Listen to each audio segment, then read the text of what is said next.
พระภิกษุสงฆ์สามเณรทุกตนทุกองค์ขอสวัสดีพี่น้องท่านผู้ฟังพ่อน้อยพ่อนานพ่ออุ้ยแม่อุ้ยที่ให้ฟังรายการจากสถานีวิทยุกระจายเสียงพระพุทธศาสนาแห่งชาติและสังคมขึ้นเพื่อการศึกษาพระพุทธศาสนาและวัฒนธรรม FM 104.50 เมกะเฮิรตซ์จากวัดไฟหินวัดไฟหินตั้งอยู่หลังมหาวิทยาลัยเชียงใหม่ตำบลสุเทพอำเภอเมืองจังหวัดเชียงใหม่มาอู้จาพบปะกับพี่น้องท่านผู้ฟังโดยก้าวกับผมพ่อหลวงสว่างธาตุอินจันทร์ประธานเครือข่ายกองทุนแม่ของแผ่นดินจังหวัดเชียงใหม่และก็8จังหวัดภาคเหนือ วันนี้ก็ได้มาพบปะกับพี่น้องท่านผู้ฟังเหมือนปกติเป็นประจำทุกวันอาทิตย์ตั้งแต่เวลาบ่ายโมงไปจนถึงบ่าย3 โมงก็จะได้นำเอาสปะสาระมาเล่าโอ้สู่กันฟังเป็นการเปลี่ยนบรรยากาศหลังจากพี่น้องท่านผู้ฟังได้ฟังธรรมะสาระต่างๆจากพระเถระครูบาอาจารย์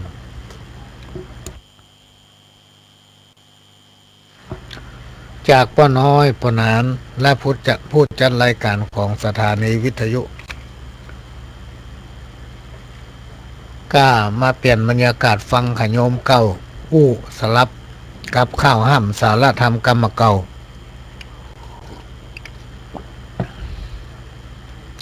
เพื่อนำมาฝากเป็นข้อคิดสำหรับพี่น้องท่านผู้ฟังที่สนใจสิ่งไหนที่ฟังแล้วมันมีประโยชน์ก็ฝากไว้ประดับสติปัญญาสิ่งไหนที่รับฟังแล้วทำให้พี่น้องท่านผู้ฟังบ่ม่วนใจก็ให้ฟังหูซ้ายออกหูขวาแล้วกำโอ้กำไหนที่มันไม่แต่งหัวใจ กับถ้าฟังเอาละไว้ในวิทยุสิ่งไหนที่พี่น้องท่านผู้ฟังรับฟังแล้วม่วนอกม่วนใจเป็นสิ่งที่สถานีวิทยุวัดไฟหินและผู้ดำเนินรายการภาคภูมิใจแล้วก็มีความยินดีให้บริการด้วยความเต็มใจวันนี้ก็มาปะกับพี่น้องท่านผู้ฟังเหมือนปกติก็ต้องขอสุมาภัยบางอาทิตย์ก็ไม่ได้มาเนื่องจากว่ามีภารกิจพ่องไปหาหมอพ่อง อายุก็น้อยไปละพี่น้องท่านผู้ฟัง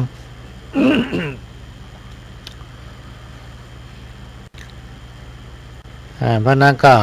ต้องขอสุมาภัยตัวอย่างวันนี้ก่อนเข้ารายการก็มีคนโทรมาแต่ว่าวิทยุบัดดี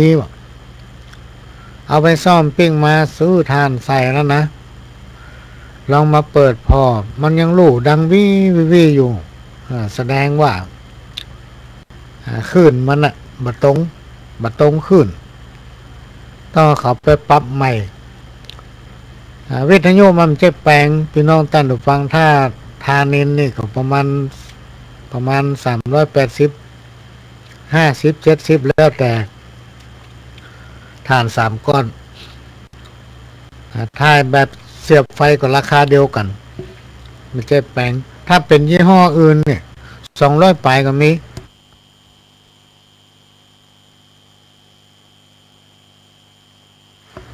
ตอนนี้ก็กำลังรณรงค์รับบริจาควิทยุเพื่อจะมอบให้พี่น้องท่านผู้ฟังเป็นรายการพิเศษก็มีผู้แจ้งความประสงค์บริจาคมาจำนวน3 เครื่องละไม่ต้องกอกน้ำเนอะก็เป็นวิทยุทานเป็นวิทยุทานินทาน3 ก้อนก็มีความประสงค์ที่เขาได้วิทยุที่มันเสียบไฟพี่น้องท่านผู้ฟังที่มีแบตเสียบเมื่อเอาฮื้อไปแล้วพี่น้องท่านผู้ฟังก็ไม่ต้องได้ซื้อถ่านถ้าว่าทานไฟฉายเนี่ยกำเดิมก็หมดเป็นการปุ้ยแม่อุ้ยออกไปซอกหาซื้อ ก็เลยขอแจ้งว่าใครจะร่วมอนุโมทนาบุญในการบริจาควิทยุขอเป็นวิทยุที่เสียบไฟใช้ไฟฟ้าซึ่งมันขยายออกมาโทษไฟเหลือน้อย12 โวลต์เท่ากับฐานก็มีอันตรายอย่างตอนนี้กำลังรณรงค์ก็จะมอบเพื่อที่แรกว่าเดือนธันวาก็มีผู้แจ้งความประสงค์มาว่าขอมอบในช่วงที่ประหลวงจัด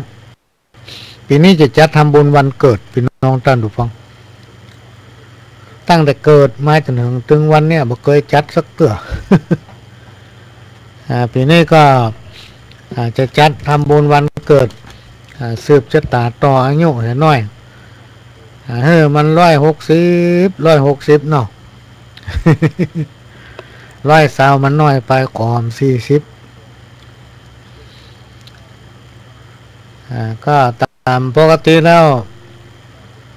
พระหลวงจะเกิดวันที่26 เมษายนแล้วมาไล่ดูปีนี้มันบ่ตรงวันที่26 เมษายนเป็นวันศุกร์ก็เลยจะทำบุญวันเสาร์พี่น้องท่านผู้ฟังมันล้ำวันเกิดไปวันหนึ่งก็จะตั้งต้นพระป่าภายร่วมอนุโมทนาบุญก็จะได้มอบถวายวัดมดเพื่อเอาสร้างถวายหอระฆังกับหอธรรมหอระฆังที่วัดล่องอ้อนั้นชั้นล่างจะเป็นที่ประดิษฐานพระพุทธรูปปางชนะมารชั้น2จะเป็นหอธรรมชั้น3จะเป็นหอระฆังได้ทำบุญวันเกิดได้ปัจจัยเท่าใดก็จะมอบสมทบทุนในการก่อสร้างหอระฆังของวัดล่องอ้อ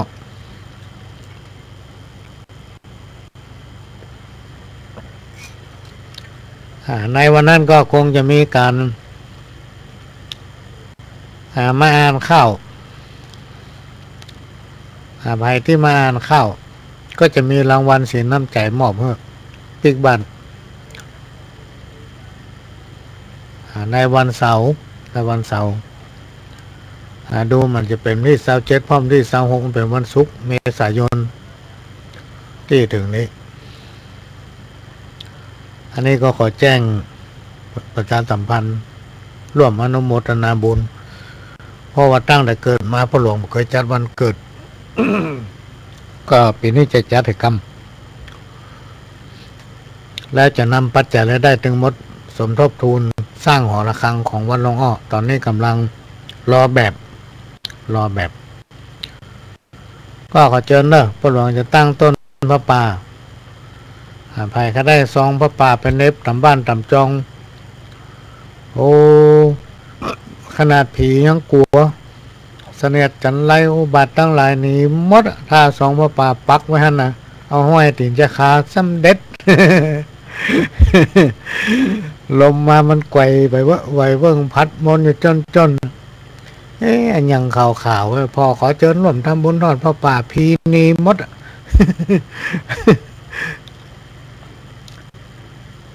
อูเล่นเนอะพี่น้องท่านดูฟังก็อูเล่นพ่องแต่พ่องนอนถึงบ่หลับตะคืนนี่นะโอ้เป็นจะได้นับเป็นลาย10 ปีผ่านมาละที่มี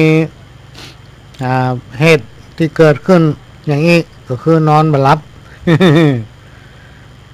ถ้าเป็นเล่นอีเกนี่เพิ่นจะเปิดฟ้าส่องพระโลกมนุษย์แล้วหรอกกันที่นั่งแข่งกาอยู่ในก็ม่วนให้นอกรู้สึกว่าตาพับบ่ค่อยสะดวกบ่ค่อยถนัดแลไปหั่นไปนี่ก็คัดหูคัดตาลองเปิดส่องพระโลกมนุษย์กำลอย แต่คืนนี่นอนบ่หลับพี่นอนตานฟังคืนหุ่ง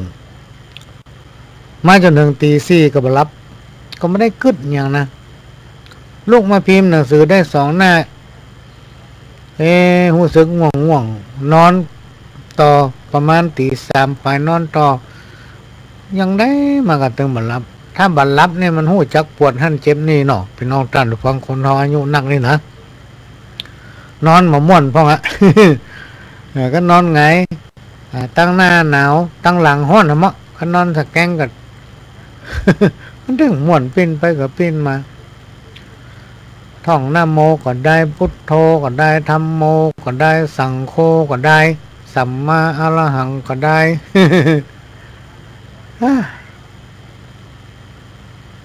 ก็เลยบรับเริ่มเนี่ยลุกมามันอาจจะเป็นเกี่ยวกับว่าเขารับมาเมินแล้วพี่น้องท่านดูฟัง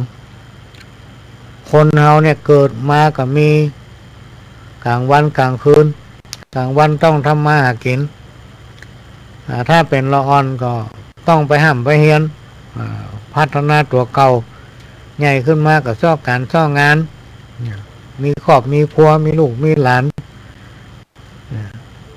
กลางวันกลางคืนก็รับแสดงว่าเขารับมาเมินละ50-60 ปีละรับกูขึ้นเนี่ยมันถ้าจะก่าย มันถ้าจะก่ายก็เป็นเรื่องเป็นเพื่อการฟังพี่น้องท่านฟังรายการนี้เป็นรายการสาระสปะร้อยอันปันเรื่องโดยเฉพาะเป็นรายการของตัวเก่าเนี่ยเปิ้นก็คือเอาเรื่องของตัวเก่ามานะใครจะฟังแล้วมาตำหนิว่ามันยังเปิดเพลงเพราะมันยังบอกเอานั่นเอานี่มาเปิดเพราะยังบอกเอานั่นอันนี้มาเพราะมันก็เป็นไปตามรายการนั่นแหละพี่น้องท่านดูฟังรายการสาระสปะร้อยอันปันเรื่องก็ร้อยอันปันเรื่องนะมาฟังมีสาระพ่องบ่มีสาระพ่องก็ฟังไปหู้ไว้ใส่ว่าใส่บาแบงหามนะอันใดที่หู้ก็ได้หู้แถมอันใดที่บ่หู้ก็ได้หู้อันใดที่เป็นสาระประโยชน์ก็ละไว้วิทยุให้มันต้องออกไปก็มาแก้ง่อมพี่น้องท่านฟังแก้ง่อมปองวิแม่วิปน้อยปนานญาติธรรมทั้งหลายรวมมาถึงเทระครูบาอาจารย์พระสงฆ์องค์เนรที่เคารพนับถือซึ่งได้ฟังรายการของพ่อหลวงมาโดยตลอดตามลำดับเป็นเวลาหลายปีในฐานะที่เป็นศิษย์วัดเก่าเปิ้นห้องว่าอย่างสถาบันผ้าเหลือง มาจนถึงวันเนี้ยพี่น้องท่านผู้ฟังไหว้สาพระเถระครูบาอาจารย์พระสงฆ์องค์เนรทั้งหลายพ่อหลวงก็ปฏิบัติตัวยังอยู่วัดนั่นน่ะอยู่วัดอย่างใดออกบ้านมาก็อยู่อย่างนั้นน่ะปัจจุบันนี้ไหว้พระสวดมนต์แต่ว่าฉันเข้าใครเป็นเวลาเนอะมาเจ้าเนี่ยบล่ำฉันไปฉันแล้วตอนเที่ยงบุญไปกินมาเจ้าฉันนั้นทุกเจ้าเนาะ โอ้ไปมันได้เรื่องแล้วเฮ้ยตั้งแต่นอนมารับตะคืนเป็นอันนั้นนี่ไปละข้าวแรงนี่บล่ำกินพี่น้องท่านผู้ฟังจะว่าถือเข่งกับใจแต่ไปกินเมื่อคืน นี่แม่ว่าอันเดียวกันหน้าไก่หรอก มากินมาแรงก็กินมาคืนกับอันเดียวกันหน้าหรอก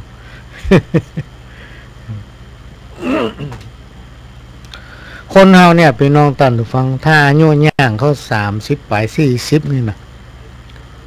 หัวเข้าจะไปก่อนเปิ้นละลุกก็ยากนั่งก็ยากจะเก่งเหมือนเก่านี่ตึงมี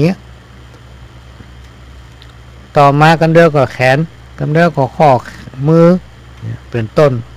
จะกระปี้กระเป๋าเหมือนเฮาบาแข็งแห้งตั้งนี่มันเป็นไปบ่ได้ละแต่มีหลายท่านอายุจะเป็น90ละเปิ้นยังเตียวสะดวกเตียวน้ำหับน้ำได้อยู่เนี่ยการได้ทุกอย่าง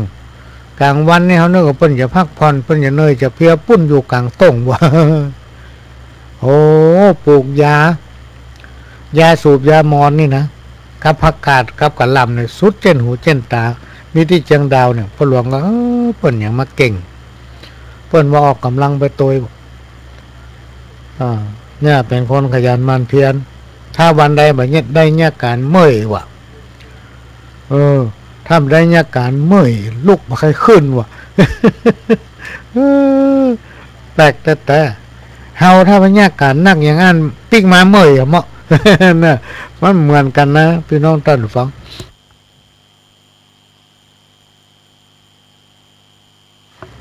ธาตุของคนเฮาเนี่ยมันบ่เหมือนกันเป็นคนเหมือนกันมีเนื้อหนังมังสามีกระดูกมีหนังมีเอ็นแต่ว่าร่างกายของคนเฮาเนี่ยสุขภาพทางด้านในมันเหมือนกันอย่างที่อูไปแล้วเนี่ยบางคนมาได้เนี่ยการเป็นเจ็บเป็นปวดเป็นเมื่อยบางคนไปเนี่ยการปิ้งไม้ยุบเลยเมื่อยเพลียอ่อนหมดแห้งนี่เนี่ยมันเหมือนกันแต่การใจปัญญาใจหัวคิดนี่ก็เนยเหมือนกันนะพี่น้องท่านผู้ฟังมันเฮาไปเนี่ยการนักเท้าคิดนักกับเพลียไปนักเพราะนั้นสิ่งทั้งหลายเหล่านี้เปิ้นเลยแปลงเวลาเฮ้อมีเมื่อวันเมื่อคืนอย่างน้อยๆเราต้องพัก6 ชั่วโมงอันนี้อู้บ่ได้ตัวเองกับใครมีเวลาได้พักถึงขนาดนั้นอ่ะ อันนี้ก็เป็นเรื่องที่นำมาอู้พระหลวงไปบำบัดรักษาแล้วก็ไปหาหมอมากุฏิกุฏางน่ะพี่น้องท่านผู้ฟังตามที่เปิ้นแนะนำถึงวันนี้กินน้ำอุ่นกินน้ำต้มเห็ดเหลนจื้อ เห็ดที่เขาเอามาซอยน่ะเหลนจื้อแดงนี่กะเห็นว่าเห็ดเหลนจื้อนี่มีถึงขาวถึงแดงเนาะนี่มันแจ้มาโฆษณานะอู้ฟังเปิ้นนึกเอาเรื่องตัวเก่ามาอู้หรอกก็เอาเห็ดเหลนจื้อแดงเนี่ยใส่ในกาน้ำร้อนถ้ามันจางก็เปลี่ยนถ้ามันจางก็เปลี่ยนกินอย่างเงี้ยถึงวันจะว่ามันดีกว่าปลวงอันนี้ตอบมาได้เพราะเขากินไปเขาก็มู้ว่ามันดีอย่างใด มาพูดเรื่องกินหันเปิ้นกินก็กินไปจังนั้นมีญาติคนหนึ่งเปิ้นกินอยู่เปิ้นบอกว่าโอ้มันถึงดีขนาดเขาก็ถึงมาถามว่ามันดีอย่างใดเนาะเตือเปิ้นขี้ค้านตอบคนละก่อนเป็นนี่นะพี่น้องท่านผู้ฟังถ้าว่าบ่ดีนี่เขาถึงถามต่อละบ่ใกล้ละพ่ออีพ่ออุ้ยแม่อุ้ยเปิ้นว่าบ่ดีร้อนไปเดียวไปได้นะลองว่าบดีคอยถามว่ามันเป็นจะได้บดีมันเป็นยังเนี่ยถามเนี่ย แล้วไปป้ากับคนหนึ่งพี่น้องท่านผู้ฟังด้วยความปรารถนาดีเขาบอกเชื่อผมเติมถ้าไปกินสักอย่างเพื่อกินกะทิวันละจอนวะกินกะทิวันละจอนมันจะแก้อย่างใดมันจะดีอย่างใดเพิ่นว่าโอ้คนเฮาอายุนักไปไขข้อมันหมดอย่างน้ำมันเครื่องรถยนต์เนี่ยกับมันแห้งฮิโลเ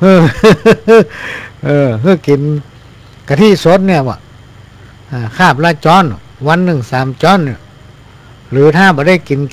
นก่อนนอน3 จอนโต๊ะฮิโลเหมือนกับเฮาเติมน้ำมันเครื่องหน้ากายอ่ะมาเกิดใจจะแตกหายเนาะ ไปเชื่อก็ลองฟังก่อนเนอะฟังแล้วก็ต้องเชื่อแล้วปลวงก็เลยไปซื้อกะทิกล่องมากินนะพี่น้องท่านฟังเสียงไป3 กล่องละแม่ค้าเพิ่นถามว่าปลวงจะซื้อกะทิไปเนี่ยอย่างวะสงสัยปลวงเนี่ยกินคนเดียวกะหรือว่าเอากะทิไปใส่อย่างหันมาซื้อ3 เตื้อละ3 กล่องเลยลูกโอ้ปลวงเอาไปกินอีน้อยเอ้ยเนาะโอ้จะได้ว่ากินกะทิกินยังไงกินสดก็ว่าไปต้มเอาไปผสมขนมหรอกินสดเนี่ย แช่ตู้เย็นไว้ถ้าเอานึกใจได้มาเฮาไปกินเห็ดจ้อนโต๊ะหน่อยกินวันละ3 จ้อนโต๊ะแล้วกินแล้วมันเป็นจะได้ก็รู้สึกว่ามันเมื่อคืนมามันแบบปวดแขนนะไอ้นอกแบบปวดข้อแขนมันอักเสบแล้วมันมีผลข้างเคียงอย่างการผลข้างเคียงในหมูหัวเนอะแต่ที่หูนี่คือว่ามันเบาที่เขาปวดเมื่อคืนนี่เนาะเวลารับสะดุ้งตื่นแล้วมันปวดแขนพี่น้องท่านผู้ฟังไม่อย่างคนที่แนะนำบอกคือแตกมันอย่างน้ำมันลดเนี่ยกะมันเสี่ยงไปมันแห้งไปไอ้โลไขข้อเขามันใจมาเมินหรอมันก็เสื่อมได้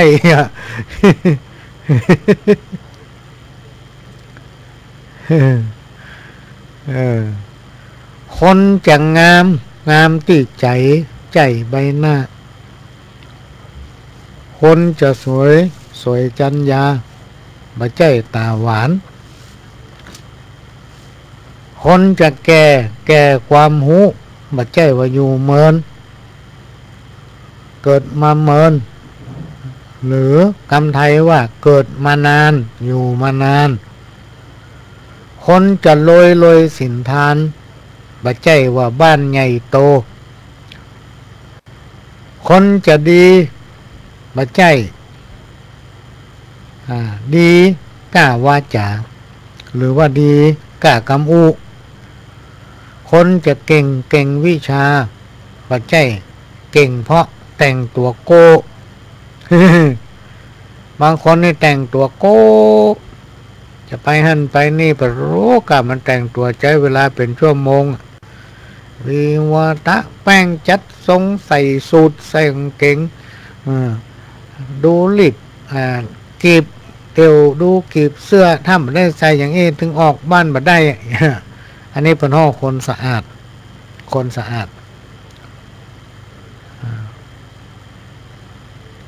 ทำประเภทนึงก็คือเก่งวิชาเป็นคนที่มีความคิดแตกสารในสิ่งที่ตนเองจะกระทำแล้วมันเกิดประโยชน์ขึ้นกับสังคมชุมชนเกิดประโยชน์ขึ้นกับตัวเก่าประการแรกก็เอาตัวเก่าไว้ก่อนอันนี้เป็นเรื่องว่าไว้ลูกพี่น้องท่านผู้ฟังการจะพัฒนาไผ่ต้องพัฒนาตนเองการจะพัฒนาคนอื่นก็ต้องพัฒนาตนเองจะดูแลครอบครัวไผ่เพื่อเขาอยู่เย็นเป็นสุขก็ให้ดูแลครอบครัวตนเองเพื่ออยู่ดีมีสุขเพื่อกินได้เพื่ออยู่กันม่วนอกม่วนใจให้ดีทีห่างยังเขาเป็นพี่เป็นน้องกันเนี่ยต้องก้อยกู้ก้อยจับอันยังบางสิ่งบางอย่างมันจะเหมือนใจกันหมดมาเหมือนเมื่อมันผิดพลาดหรือว่ามาถูกใจก็หู้จักอาภัยก้อยอู้ก้อยจับจะไปเอาไปเล่าคนบางคนนี่เอาเรื่องของตัวเก่าไปเล่าให้เพิ่นฟังไปดูถูกพี่น้องตัวเก่าตัดไหนถ้าเพิ่นอวดว่าโอ้คนนั่นดีคนนี้ดีนะหาสิ่งที่บุตรีไปเล่าไปว่าไปประนามคิดมาตกว่านั่นน่ะคือพี่คือน้องคือญาติเนี่ยที่เพิ่นบอกว่าคนจะงามที่ใจไม่ใช่ใบหน้าคนจะสวยจัญญาไม่ใช่ตาหวานคนเฮาเนี่ยพี่น้องท่านผู้ฟังถ้าบุญมีบัตรตายเนี่ยเป็นห้องว่า3 ป้อง 3 กิ้ว 3 ปีดี3 ปีให้วันนี้เฮาไม่ได้เปิ้งป้าอาศัยมันกันเดียววันหน้ามันต้องมีวันใดวันหนึ่งที่เฮาได้เปิ้งป้าอาศัยกันเพราะฉะนั้นในหลักธรรมคำสอนขององค์พระสัมมาสัมพุทธเจ้าเปิ้นสอนไว้ว่าต้องฮู้รักสามัคคีพี่น้องผิดกันเหมือนมีดฟันน้ำเนี่ยพี่น้องท่านผู้ฟังมันถึงมีหอยแต่ถ้าเอาไปฟันต้นไม้เอาไปซับต้นไม้แค่เอาไปซับก็ได้แล้วก็ถอดเอามีดออกมามันถึงเป็นหอยอยู่หั่นน่ะตะหอนมันตายเป็นตำหนิอยู่หั่นน่ะเป็นตาตุ่มอยู่หั่นน่ะเปิ้นหนึ่งเปรียบเทียบฮือว่าพี่กับน้องเนี่ยญาติพี่น้องกันเนี่ยมันฆ่ากันมาตายถ้าเฮาเป็นพี่เป็นน้องกันมาฮักกันน่ะพี่น้องท่านผู้ฟังแล้วคนอื่นไผอย่ามาฮักเฮาการที่เฮาเอาพี่เอาน้องไปขายให้เปิ้นไปอู้ให้เปิ้นฟังเป็นเล่าไปประนามเปิ้นฟังขนาดพี่น้องมันยังเอามาอู้ให้กูอู้บ่อยเข้าเปิ้นรำคาญเปิ้นบอกว่าบ่ได้กำเดียวก็เป็นภัยต่อตัวเก่าก็คือเกิดความรำคาญต่อคนฟังเปิ้นขี้ค้านฟังเปิ้นบ่บอกเปิ้นรำคาญเดียวเปิ้นเหม็นขี้หน้าละแทนที่ชีวิตของตัวเก่าจะรุ่งเรืองประสบความสำเร็จกับตกต่ำตกอับ แก้บ่ตก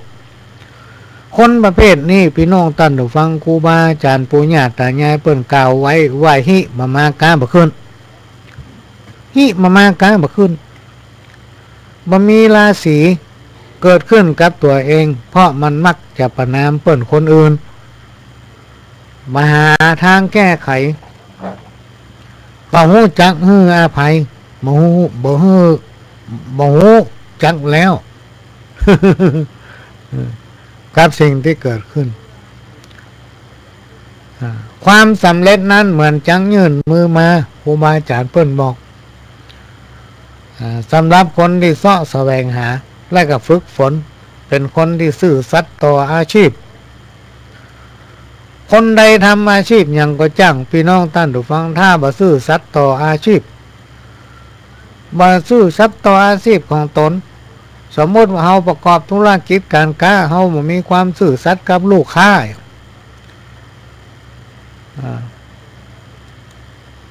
สิ่งที่บ่ดีเอามาสิ่งที่บ่ดีว่าเอามาว่าบ่ฮู้จักออมน้ำใจว่าฮือไผบ่แลงหน้าเปิ้นก็มีจิตมีใจเฮาก็มีจิตมีใจเหมือนกันในที่สุดราศีตัวนี้หายไปละจะไปคิดว่าเป็นพ่อกรรมเป็นพ่อเคราะห์ปีนี้ดวงเสวยอันนั้นปีนี้เป็นปีนั้นปีทรงปียังก็ว่ากันไปตามภาษาของคนโลกแต่ในหลักธรรมะคำสอนเต้าที่ได้ฟังครูบาอาจารย์เปิ้นมาถึงวันเนี่ยพี่น้องท่านฟังตัวน่ะสิ่งตั้งหลายมันเกิดขึ้นกับตัวของเฮาราศีจะดีบ่ดีอยู่ที่ปากนะจะมีเงินเต็มกระเป๋าเป็นแสนเป็นล้านมีรถขี่บ้านใหญ่โตโหฐานแต่ถ้าปากบ่ดีไปที่ไหนปากเหม็นเนี่ย คนเอาเรื่องนั้นเรื่องนี้มาทำมันอย่างก็มีความสำเร็จ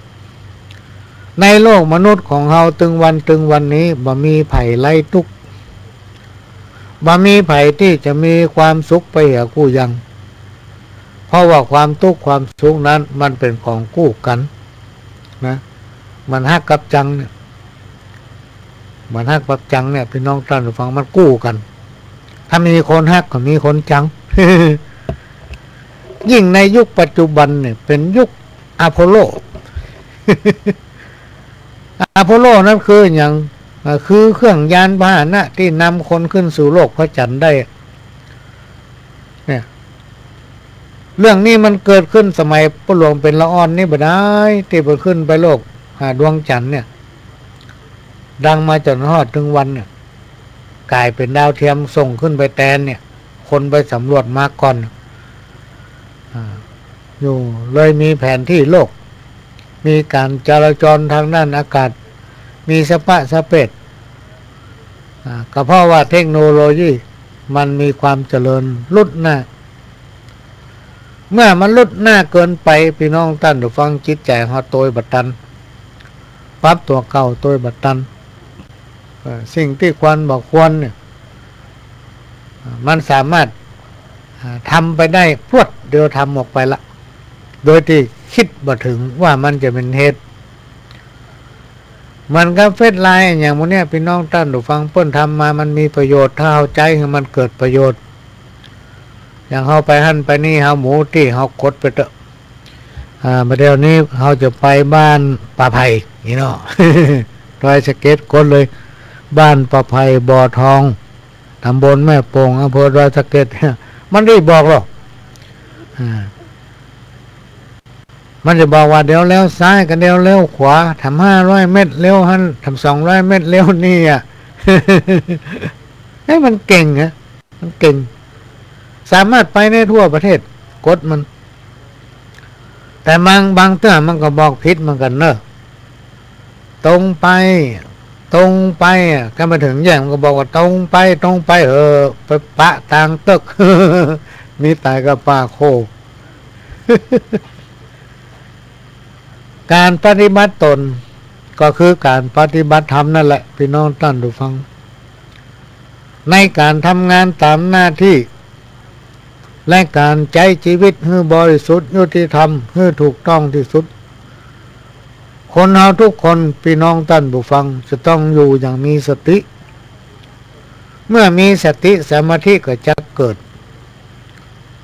ในขณะที่เรากำลังคิดกำลังกำลังทำงานให้มีสติอยู่กับการงานนั้นๆนะให้มีสติ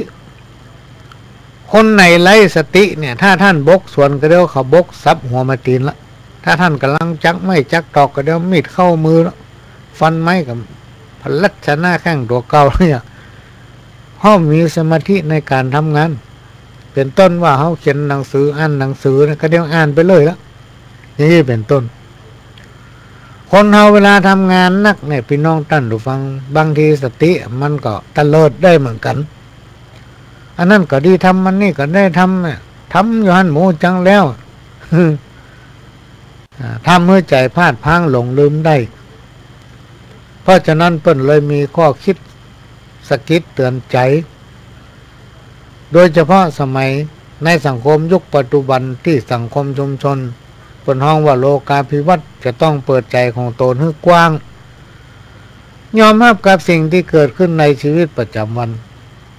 ถ้าคนไหนทำงานนักก็ย่อมจักปะพบปัญหานักถ้าคนไหนทำงานน้อยก็ย่อมพบปะปัญหาน้อยลดหย่อนลงไปยกเว้นคนที่ตายแล้วพี่น้องท่านผู้ฟังมันถึงมีปัญหาอย่างสักอย่างเพราะมันตายไปแล้วขณะที่เฮายังมีชีวิตอยู่ต้นห้องว่าใจยังดังสับนะ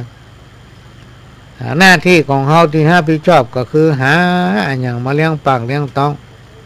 ถ้าเฮามีลูกก็เลี้ยงลูกถ้ามีหลานก็เลี้ยงหลานถ้ามีผัวก็เลี้ยงผัว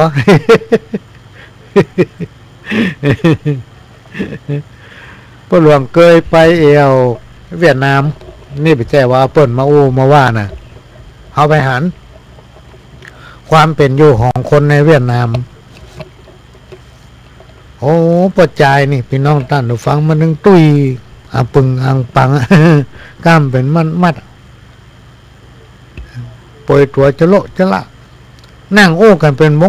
วงกินน้ำชาบ้านเปิ้นเนี่ยน้ำชาเนี่ยเป็นเปิ้นห้องว่าอย่างเป็นสิ่งที่ฮิตขนาดเลยดังไฟเอาหม้อหูหม้อดินนี่นะห้อยบนทันบนเหนือไฟท่านน้ำจะอุ่นอยู่ตลอด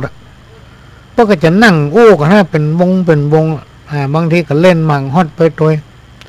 ส่วนมากก็เล่นนั่งโอ้กันสูบไปสูบบุหรี่สูบใบยานี่นะเป็นวงแล้วเราลองสังเกตถ้าที่ไหนตั้งวงนั่งโอ้กันเป็นวงนี่นะพ่อหาไม่ยิงคนบ่มีพี่น้องต้นดูฟังเป็นว่าหมู่พ่อชายทั้งหลายเนี่ยพ่อบ้านพ่อเฮือนนี่เปิ้นจะอยู่บ้านบัดใดพ่องกับป้ากันนั่งเล่นฮอดหน้าบ้านนั่นนะคนเฒ่าคนแก่กันนั่งกินน้ำชากันแล้วแต่อัธยาศัยของฝ่ายของมันเป็นว่าไม่ยิงปุ้นไปอยู่กลางต้งกลางสวนปุ้นไปอยู่กลางน้ำปุ้นไม่ยิงยากการเขาพอไม่ยิงบ้านเปิ้นนะเอวกิ่วเขาเลาะเขาแหละเขายากการไม่ได้อยู่ในย่างอย่างบ้านเฮา เนี่ยมันปีนกันไม่ได้ว่าคือเปิ้นนะแต่เอาหันว่าความเป็นอยู่เนี่ยพื้นฐานเนี่ยมันมาทัดเทียมกันแล้วเหมือนบ้านเฮาเมืองเฮาเนี่ยบางที่ก็ไปเนี่ยกันเรื่องผัวตรงเมียหัวป้อมได้เข้าห่มค่ำบ่ได้เข้าบ้านเจ้ามาก็ไปเพราะอย่างต้องทำมากินเพราะถือว่าสิทธิของพระใจไม่ยิงนั่นเต้าเดียวกันนะรายวันกับบางทีไม่ยิงแป้งแต่พระใจก่อน พี่น้องลองไปขอจ้างคนต่างประเทศพอกะที่เขามาอยู่บ้านเฮาเขามันวัน300มันมาเอาลูกนะแล้วตอนเนี้ยเปิ้นซ้ำขึ้นราคาตัวเปิ้นละถ้าจะเอาเฮาถึงผัวถึงเมียเนี่ยเขาเอาวัน1,500อ่ะก็จำเป็นได้จ้างพี่น้องท่านผู้ฟังผัว700 เมีย8ผัว800เมีย700จำเป็นต้องจ้างแล้วระบบการเขากับเฮามันเหมือนกันเปิ้นเนี่ยแต่พี่น้องท่านผู้ฟังเขาเนี่ยแต่นะลบไม่ใช่ยังเฮา คนเมืองเขานี่เนี่ยการเนี่ยไปก็เดี๋ยวนั่งเลยหรอกกันนี่สักชั่วโมงเนี่ยการ30 นาทีเนี่ยนี่มันเป็นระบบที่เขาลักพอสังเกตมาที่หันเนอะที่มาหันอาจจะมีนักเหล่านี้บางที่ก็มันมาเหมือนกันนะพี่น้องท่านผู้ฟังอย่างตังในเมืองบ้านปะหลวงนี่เป็นชานเมืองก็มีอย่างปะหลวงนี่พ่องที่อื่นก็มีพ่องเพราะว่าปะหลวงจะไปทั่วเลยไปทุกพื้นที่ได้หัน ว่าปัญญาเปิ้นทำอย่างนี้ก็มาเล่าโอ้สู่กันฟังบ่ได้นินทาไหวคือเปิ้นหรอกเพียงแต่มาโอ้เป็นข้อคิดเตือนใจนะว่าเขาไปหันมาเป็นอย่างนี้เพราะฉะนั้นอย่างทุกอย่างที่มันเกิดขึ้นกับชีวิตประจำวันของคนเฮาเนี่ยเขาจะไปโทษอย่างบ่ได้พี่น้องท่านผู้ฟังบางคนก็โทษว่าวาสนาเฮาบ่ดีอย่างอันอย่างนี้พื้นฐานเฮาก็มีพ่อแม่ก็บ่ร่ำบ่รวยเนี่ยบางคนไปโทษสิ่งทั้งหลายเหล่านี้มันอยู่ที่สมองปัญญาของเฮาอยู่ที่กำกึดของเฮาพี่น้องท่านผู้ฟังเฮาบ่ถ้าหาว่ามีอย่างซักอย่างถ้าเฮาขยันทำมาหากินและจ้างกินจ้างใจก็เดี๋ยวเฮาก็ต้องมีตังค์สมัยตะก่อนนะพี่น้องท่านผู้ฟังพ่อหลวงมาอยู่สันบิเสื้อนี่ใหม่ๆรับจ้างวัน40 บาทเฮาห้วยไปแยกกันไหนเฮาแยกยังก็ไปจ้าง แยกยังก็ไปจ้างเปิ้นก็เอ็นดูฮื้อแยกการตัววัน40 บาทแยกการเจ๊กเนาะเฮาใครปลูกผักใครปลูกผักกาดใครปลูกกะหล่ำใครปลูกอย่างเงี้ยบอกว่ามันแยกนี่คือวัน40 โอ้เก่งเนอะจนหู้หมดปลูกผักกาดเนี่ยอย่างใดปลูกข้าวโพดเนี่ยอย่างใดปลูกหอมเนี่ยอย่างใดหอมหัวใหญ่ปลูกอย่างใดผักสลัดปลูกอย่างใดกะหล่ำหัวอย่างใดกะหล่ำปีอย่างใดนะโอ้มาให้มันดีไผ่สู้ไปได้เพราะว่าหลวงเนี่ยมาหลายปีประมาณ2 ปีน่าจะได้ก็วัน40 บาทเขาตึงมาคาดเขาเนี่ยดึงวัน40เนี่ยเขาก็กินเนื้อเศร้าเก็บเนื้อเศร้าเดือนหนึ่งเขาก็เหลือสตางค์จากที่เขาเก็บ20 บาทนั่นเนี่ยอันเนี้ยโดยความพยายามเนี่ยไปเปิ่นยังเนี่ยได้ในที่สุดก็พลิกแพงว่ามันย่างอี้บุกุ้มกินแน่ก็คือกินผักกาดถึงวันนี้อยากกินบะแตงเอาบะแตงไปวันนี้อยากผักสลัดก็ผักสลัดวันนี้อยากกะหล่ำดอกก็เอาไปมันพวกอยากกะหล่ำหัวก็เอาไปสลับกันอยู่ห้าเนี่ยมาคึดใจมีรายได้เหลืออยู่วันเสาร์กินผักถึงวันมันหาดีแต่ว่าหาความเจริญยากนอกจากเขาจะเนี่ยคนเดียวนี่ความคิดเตรียมมาฟังนี่เป็นประสบการณ์ว่าเขามีความคิดอย่างนี้ในที่สุดก็มาเปลี่ยนแปลงอาชีพจากที่หมูจะไปไหนเนี่ยไปไหนก็ไปโดนบนจุหัวสมัยแรกๆเขาออกมาเป็นคนบ้านเนี่ยจนครูบาอาจารย์บอกว่ามึงต้องไปเฮียนวอกทำไมต้องไปเฮียนวอกการบัดตันเปิ้น คือเขาเป็นคนที่ตกรอบในสังคมพี่น้องท่านผู้ฟังเฮาหวังคนนั้นดีคนนี้ดีเฮาหวังว่าคนนั้นเป็นพี่เป็นน้องกับบัดใจบางทีเฮาหวังดีเนี่ยได้เพี้ยก็เลยเปลี่ยนแปลงวิถีชีวิตมาทำก๊อกทำโอทำอย่างเงี้ยเปิ้นก็จ้างอันชิ้นละ50 สตางค์50 สตางค์เฮาก็พยายามทำให้มันได้ที่สุดทำถึงภาคกลางวันเปิ้นบอกว่าโอ้ถ้าไม่หิวบ่เพียมันเป็นงานที่นั่งคัดโอ้เนี่ยถึงเมื่อคืนตัวก็ได้เนอะทำเมื่อวันลวดเมื่อคืนอยู่อย่างอันได้ปีหนึ่งจนมีสตังค์หอมชีวิตเป็นอย่างนี้บางวันอยู่ในหมู่ม่อนก็ขี่รถวนไปทั่วบ้านทั่วเมืองรถทีมนี่นะวนไปสันบะตองพดท่านรถนี่ไปเลยพี่น้องท่านผู้ฟังเอามันม่วนใจว่า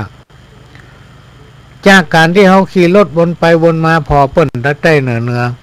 ปะเปิ้นกลางตากลางตั้งหันเปิ้นสมัยก่อนนั้นต่างด้าวกับประเทศนักพี่น้องต่างประเทศกับประเทศนักแต่ละบ้านละจองนี่ส่วนมากจะเป็นคนในพื้นที่หันปัญญาอย่างที่แปลกๆกับจอดถามก็เอามาเป็นประสบการณ์ชีวิตเอามาสรุปว่าทุกคนเปิ้นยังอยู่ได้เปิ้นยังเนี่ยได้เฮาก็ไม่ตีนมีมือเหมือนเปิ้นแม้นว่าเฮามีอย่างสักอย่างวันหนึ่งถ้าเรามีความขยันหมั่นเพียรเราอาจจะสามารถตั้งเนื้อตั้งตัวได้พระหลวงมีความคิดอย่างอีกมีเพื่อนอยู่คนหนึ่งเขาบอกว่าการที่เขาจะไปหวังปึ้งปะอาศัยภัยคนใดคนหนึ่งเขาจะไปขอความช่วยเหลือจากภัยคนใดคนหนึ่งเขาจะต้องช่วยเหลือตัวเก่าจนถึงที่สุดพี่น้องท่านผู้ฟัง เมื่อเขาช่วยเหลือตัวเองจนถึงที่สุดแล้วมันยังบ่สามารถที่จะฟื้นตนเองขึ้นมาได้บ่สามารถที่จะทำให้ตัวเองอยู่รอดในการเลี้ยงตัวเองและครอบครัวได้เขาถึงจะไปปรึกษาคนอื่นว่านั่นมันเป็นอย่างไรอันนี้มันเป็นอย่างไรพระหลวงนี่ทำมาทุกอย่างพี่น้องท่านผู้ฟังบ่มีอายเพราะบ่มีอย่างต้องให้อายจะยกตัวอย่างมีแม่คนหนึ่งเปิ้นเก็บของเก่าทุกเจ้าเปิ้นจะหาบกล้วยตาห้างกล้วยก้าเนี่ยพี่น้องท่านผู้ฟังละอ่อนบ่เดียวบ่รู้จักกล้วยก้าล่ะคนไทยคนต่างจังหวัดฟังก็ต้องบ่รู้จักกล้วยก้าเนาะกล้วยที่เปิ้นเอาหาบก้ากล้วยแก่นใหญ่ๆน่ะเข่งที่ทำด้วยไม้ไผ่อีแม่คนนี้เปิ้นมีเข่ง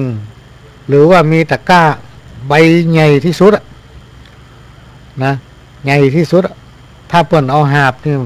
พ่อหาตัวเปิ้นมาหันนะเพราะมันอันใหญ่ทุกเจ้ามืดพี่น้องตั้นดูฟังตีสี่ตีห้าแม่เปิ้นจะหาไป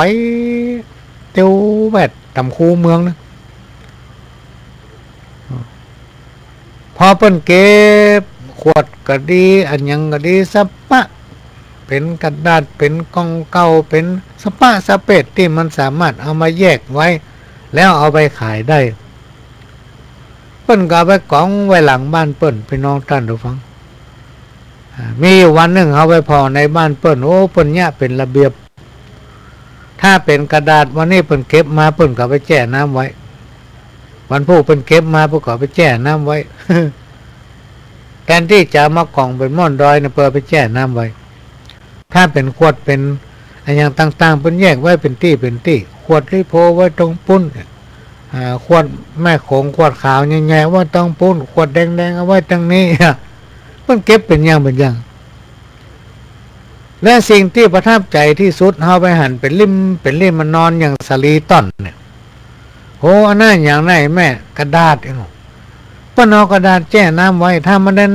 นักเข้ามันจะเต็มทางแล้วบ่อย่าพี่น้องท่านดูฟังเปิ้นก็ออกมาเปิ้นแปลงปิมไว้ยังเขาจะปั้นบดินกีเนี่ยเปิ้นเอากระดาษแช่น้ำใส่นั้นแล้วก็บูบเตียวย่ำเหยียบไปเหยียบมาพี่น้องท่านดูฟังเอาเข้าเหมือนสลีต้นริมนั้นเนี่ยประมาณ100 โลได้นะประมาณ100 โลเปิ้นมาหับซื้อคำตีในที่สุดเมื่อ20 ปีผ่านมาเดียวเปิ้นให้ตายไปละไปปะทำเตื้องเปิ้นอยู่ตึกหลังมาเล็กมาเล่นพี่น้องท่านผู้ฟังนั่งอยู่หน้าร้านพ่อหน้าพ่อหลวง โหอันนั้นไอ้น้อยแม่นก็น่าไอ้หรอกเขาจะห้องไอ้น้อยเพราะเขาตัวน้อยแล้วเปิ้นเขาก็นึกในใจเลยว่าพ่อแม่ห้องผมกะแม่นแล้วน้อยไอ้น้อยก้อยโหแม่นละกายโหแล้วแม่มันโยนอย่างนี้เขานึกใจได้ละอันนี้กับบ้านแม่ไอ้หนู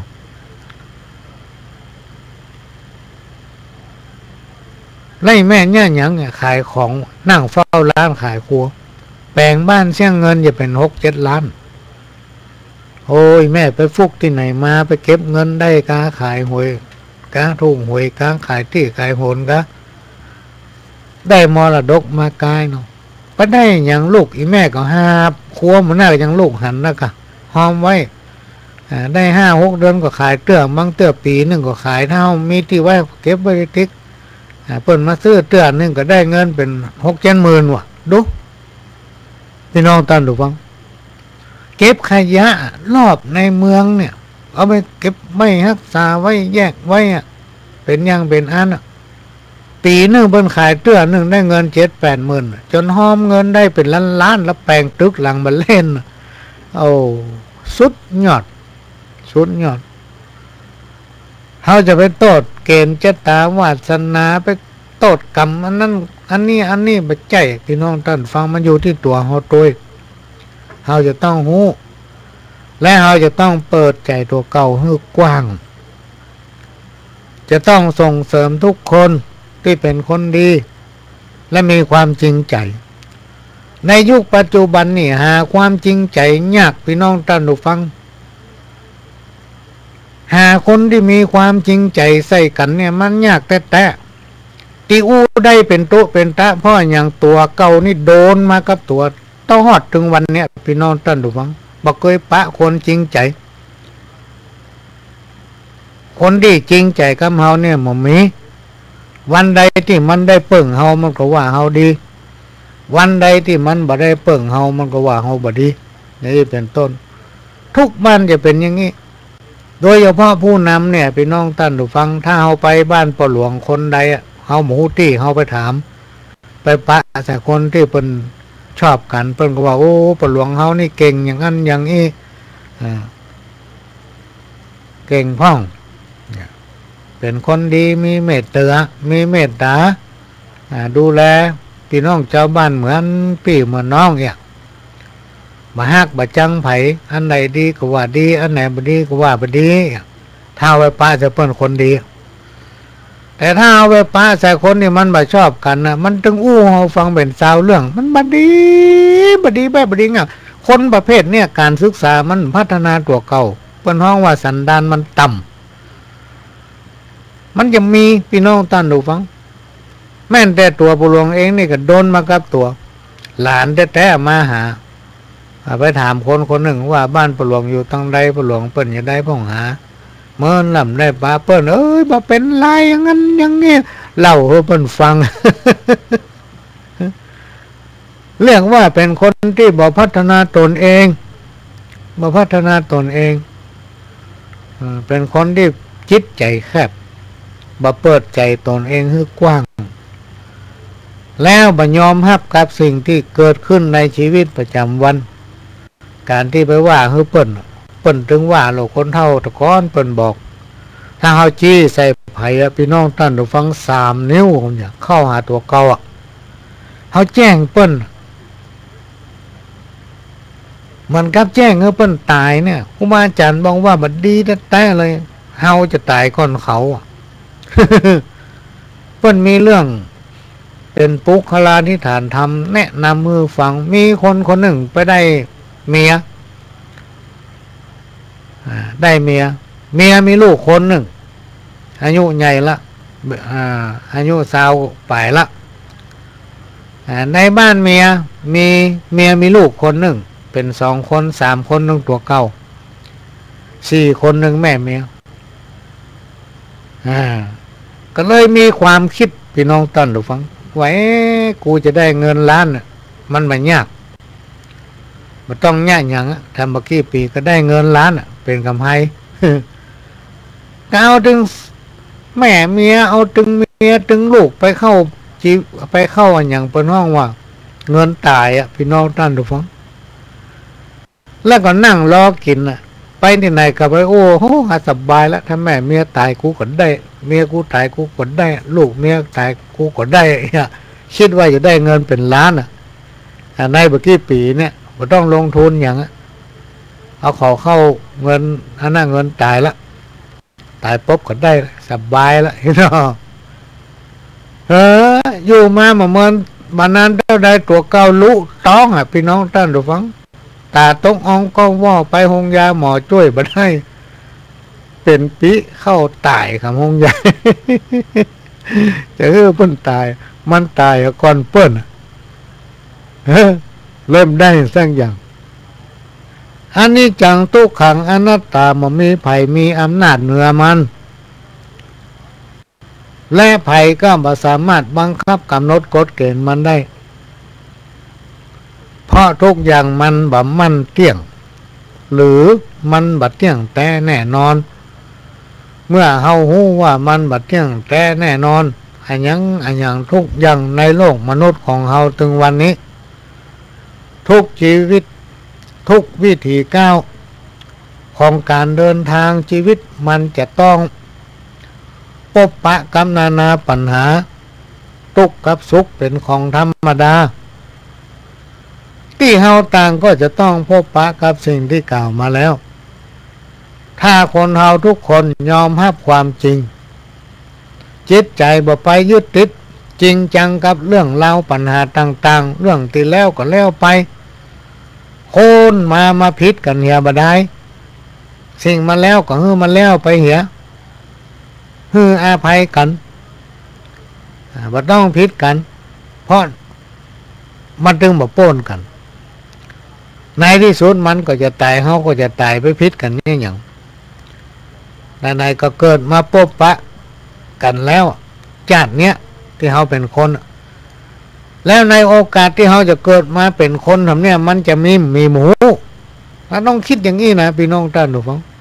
อันนี้เป็นความคิดส่วนตัวผู้หลวงให้คิดอย่างเงี้ยแล้วก็ทำตามหน้าที่ของตนเองให้ดีที่สุด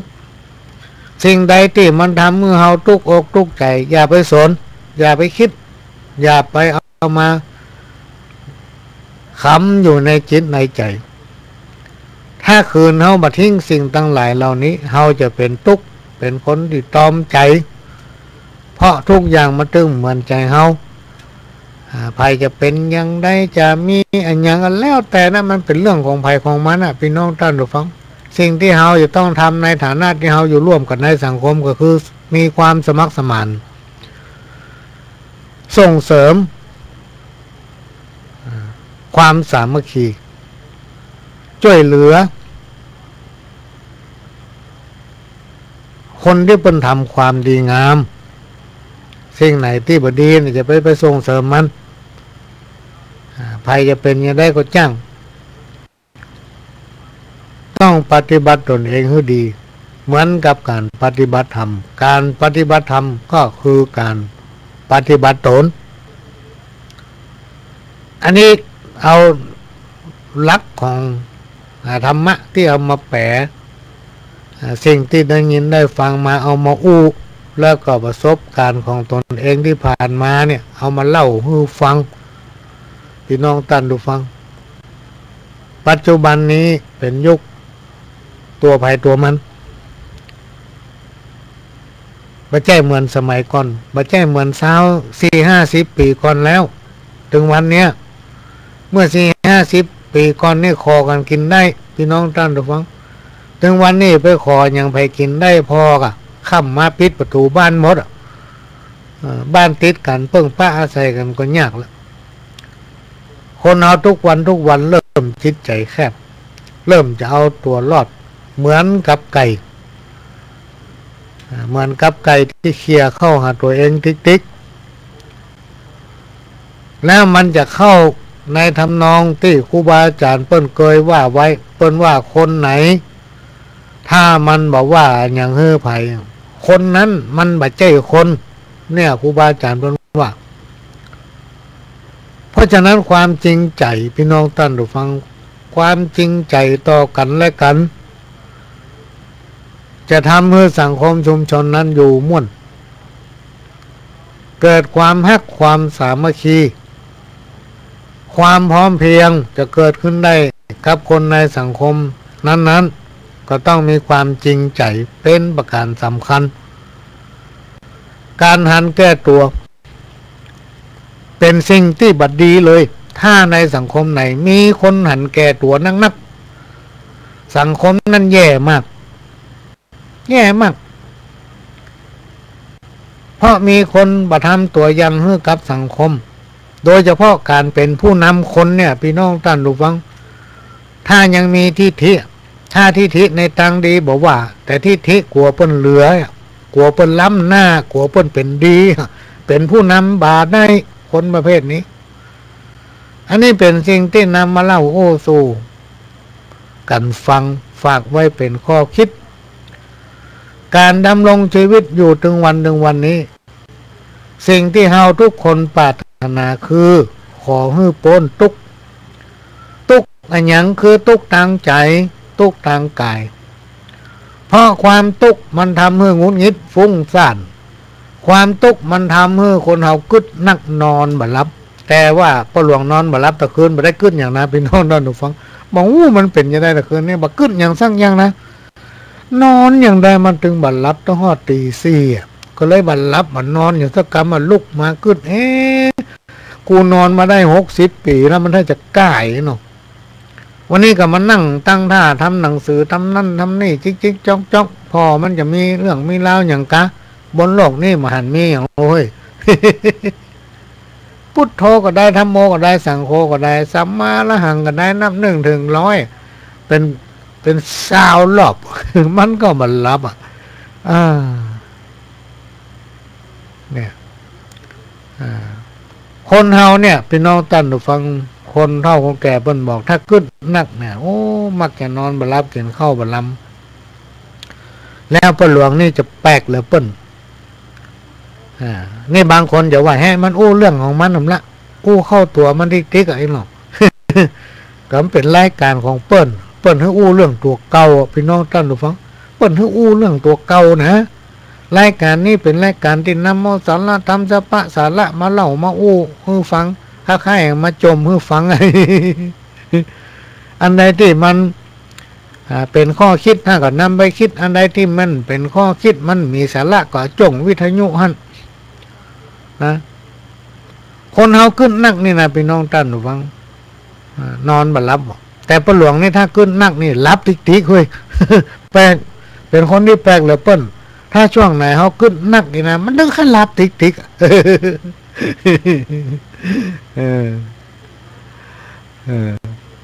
อันนี้ก็เป็นเรื่องที่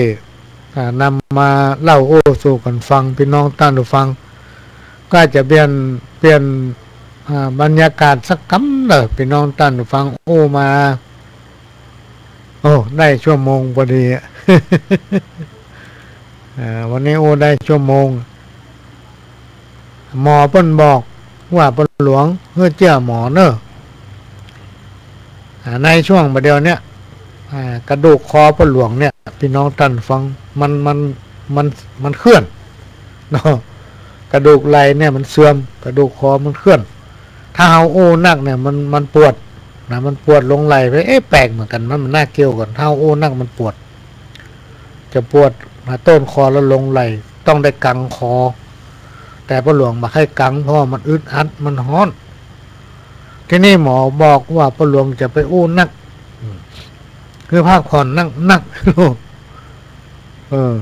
แล้วเราซ้ำเป็นคนขี้อู้เนาะพ่อหลวงนี่เป็นคนนี่ปากไม่ค่อยดีนะคือมีได้ก็จะว่าเลยอดว่าไม่ได้ ถ้าพ่อหลวงมาเจื่อนะจะนอนทงยาเป็นเดือนนะวะแต่ก็ยังเงินมีอย่างตรวจสุขภาพตลอดออกกำลังตลอดบางคนบอกเคยปากกับก่อยหรอกคือกลางแข็งมีงานมีแต่เคยหมูซึกตัวนี่มีเตือน10,000มาละก็ไหนๆก็ถวายชีวิตให้กับเป็นดินละพี่น้องท่านผู้ฟังถึงวันนี้อยู่มาก็คิดว่าตัวเองนั้นได้ทำประโยชน์กับสังคมชุมชนคนที่ห้างเฮาบอกว่าดีสุดยอดละคนที่บรรจังเฮาบอกว่ามันดีมันเป็นเรื่องเนี่ยอันยังหมูของมาแท้คนที่เปิ้นมาชอบเปิ้นว่าที่ประหลวงวางทำนั่นมันมาแท้อันยังหมูของมาแท้เนี่ยคนที่เปิ้นชอบโอ้มันดีแท้ๆงั้นนี่เพราะฉะนั้นเฮาต้องแบ่งแปลงใจหาคนก็คือเปิดใจเขากว้างยอมรับถึงสองฝ่ายคนที่จังเฮามันด่ามาก็ฮับไว้เหี้ยคนที่มันดีต่อเฮามันอวดมาก็ฮับไว้เหี้ยในที่สุดสิ่งอันยังก็จ้างพี่น้องท่านผู้ฟังเพิ่นถึงว่าทุกอย่างมันจะเกิดขึ้นจากการกระทำของคนเฮาเมื่อเฮากระทำอย่างกับไผสิ่งนั้นก็จังมาบังเกิดกับเฮาแม้นว่ามันบ่เกิดกับเฮาในวันนี้นะมันจะเกิดกับเฮาในวันหน้าแม้นว่ามันยังบัดทันจะมาเกิดกับเฮามันก็มาเกิดขึ้นกับลูกกับหลานทำให้ลูกหลานดื้อรั้นบ่อยู่ถ้อยฟังกรรมนะว่าเพราะมันผลอันนั้นมันมาถึงเฮาบ่ได้ไปถึงลูกถึงหลานพระหลวงก็ทำมาก็คิดว่าบางอย่างมันก็ดีบางอย่างมันก็บ่ดีใช่ว่าคนเฮาต้องดีเสมอไปพี่น้องท่านผู้ฟังอันนี้เอามาเทียบให้ฟังแต่วันนี้บ่ได้อยู่ในย่างเพราะต้องไปบรรยายเกี่ยวกับประสบการณ์ชีวิตเพื่อพี่น้องท่านผู้ฟังหลายพื้นที่จนได้รับการยอมรับแต่งตั้งเลือกเพื่อเป็นประธานเครือข่ายของทูตแม่ของแผ่นดินจังหวัดเชียงใหม่และก็8จังหวัดภาคเหนือพ่อหลวงต้องไปทุกอำเภอใน8จังหวัดภาคเหนือนี้ก็คิดว่าเกิดมาเป็นคนแล้วก็มีชีวิตมาถึงวันนี้ค คุ้มละพี่น้องท่านผู้ฟังได้ทำมันอย่างมาเป็นประโยชน์กับสังคมเป็นตัวอย่างให้กับลูกของตัวเองเป็นตัวอย่างให้กับเมียของตัวเองกับคนในครอบครัวของตนเองและคนที่เคารพนับถือได้ดีพอสมควรที่ไผ่ทำอย่างเฮาบ่ได้แม้นว่าวันนี้วันพรุ่งนี้วินาทีนี้พ่อหลวงจะตายสิ้นใจไปเฮาภาคภูมิใจพี่น้องท่านผู้ฟังสามารถที่จะนำเอาเรื่องตั้งหลายที่ตัวเองทำไปอู้ให้ยมปบบานไปประกาศเป่าร้องให้เทวบุตรเทวดาบอกว่าในภูมิภพไหนฟังได้เฮาตายเฮาบ่เสียใจถึงได้บอกเฮาลูกเขียนจดหมายสั่งไว้ถ้าพ่อตายเอาไว้วันเดียวเอาไปเผาเลยไว้ คือมันสมอกสมใจที่เขาได้เกิดมาเป็นคนพี่น้องท่านผู้ฟังและได้ทำถวายชีวิตให้กับแผ่นดินนะในเบื้องบนในเบื้องโลกมนุษย์อันมีพระบรมสานุวงศ์บ้านประเทศไทยเขาเนี่ยมีพระสยามเทวาธิราชและก็มีพระมหากษัตริย์ก็ลองก็ได้ถวายชีวิตให้กับแผ่นดินในยุคที่พระองค์ท่านยังทรงมีพระชนอยู่ในพระบาทสมเด็จเจ้าอยู่หัวรัชกาลที่9เนี่ยก็ถวายชีวิตน้อมนำปรัชญาเศรษฐกิจพอเพียงเข้ามาใจในชุมชนแล้วขยายไปตามที่ต่างๆเกือบจะทั่วประเทศนอกจากนี้ยังเป็นตัวแทนของหมู่บ้านกองทุนแม่คอมดินตึงภาคและก็เป็นตัวแทนของคนหลายๆคนเกือบจะตึงประเทศได้ร่วมประชุมวาระแห่งชาติที่กรุงเทพหลายครั้งหลายหนก็ถือว่าใช้ชีวิตมาคุ้มละอันนี้ก็เป็นเรื่องที่นำมาเล่าสู่กันฟังจะมาเปลี่ยนบรรยากาศให้พี่น้องท่านผู้ฟังได้ฟังเทปเก่าสักกำหนึ่งกำเดียวก็มาปะกันใหม่ขอเชิญให้ฟังครับกรรมบักเก่าวันนี้คนใดใครมั่งมีหรือว่าใครร่ำใครรวยอย่าขี้ค้านถ้าคนใดใครแยกการหรือว่าใครทำงานจะไปนอนตื่นสาย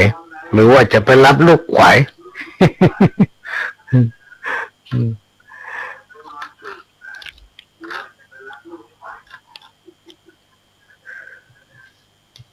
กรรมห้ามกรรมมาเก่าคนเฮามนุษย์เกิดแต่ตายหาที่สบายที่ไหนบ่ได้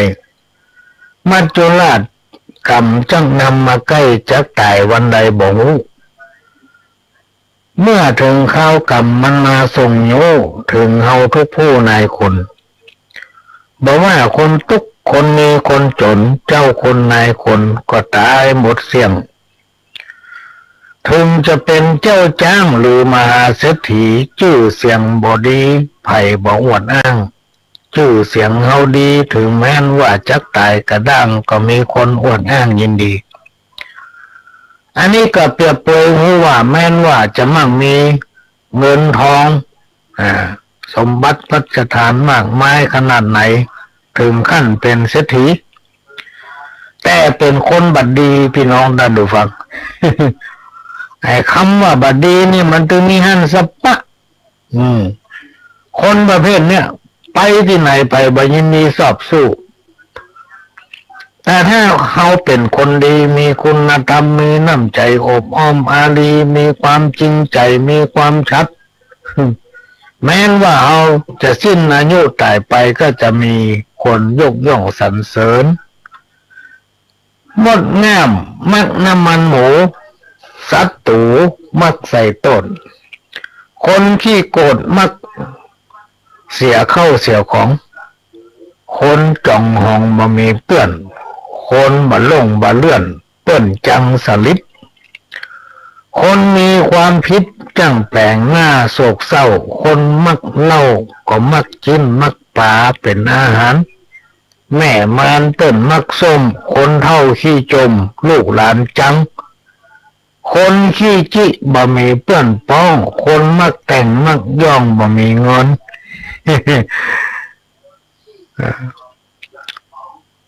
ได้เปิ้นบะเจิมบ่ควรดีไปบ่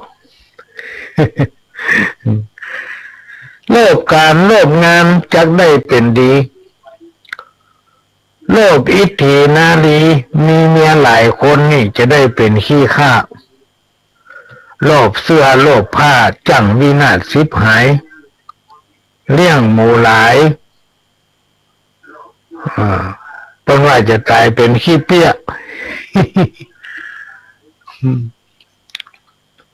อันนี้ก็เป็นสาระที่นำมาเล่าสู่กันฟังแล้วก็มีกรรมเก่าที่เปิ้นเขียนส่งมาให้เนี่ยพี่น้องนั่นฟังถึงแม้ว่ามันจะซ้ำกันกำเป็นอย่างเขียนมาเตอะ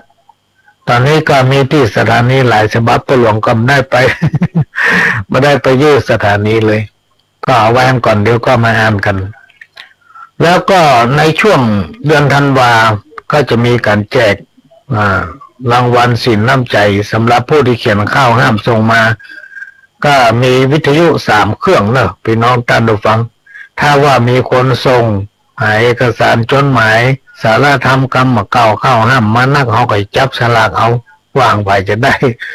มีวิทยุทรานซิสเตอร์ทานินเสียงดังฟังชัด3 เครื่องกำเข้าหูจะไปถูออกปากจักเงียบใจไปลุนนี่เวลาเอาไปได้ยินอย่างมาจะไปฟังเอาไปอู้บางทีกรรมที่เราได้ยินมามันบ่เป็นความจริงมันก็จะทำเรานี่เดือดร้อนภายหลัง ก่อนที่จะนำเอาสารธรรมข้าวห้ำมาเล่าสู่กันฟังต่อไปก็จะขอให้พี่น้องได้ฟังเพลงม่วนๆจากวิทูลใจพรมสักเพลงก่อนเนาะขอเชิญครับคนที่เป็นให้ออก คนที่มาได้เป็นมาเกิดเป็นพ่อหลวงก็ให้เป็น มีพ่อหลวงมาอยู่คนหนึ่งพี่น้องท่านฟังโอ้มันจมอย่ามาอิดแต่อิดว่าเป็นพ่อหลวงเฮาหันเปิ้นเป็นมาอิดล่ำเรือขนาดผมเป็นพ่อหลวงได้เมื่อกี้วันมานี่นะ ผมยังอิดบอกว่าเฮ้ยพ่อขอเป็นมาจันเหมือนจะอิดขนาดไหนหรอก กรรมเก่าทำข้อหนึ่งผัวมันนับถือเมียแก้วแหวนเงินคำเต็มกระสอบกระเสี่ยงเมียมันนับถือผัวแก้วแหวนเงินคำกล่องเต้าหัวก็หมดผัวกับเมียหรือสามีภรรยาต้องเข้าใจซึ่งกันและกันมีความเคารพนับถือซึ่งกันและกัน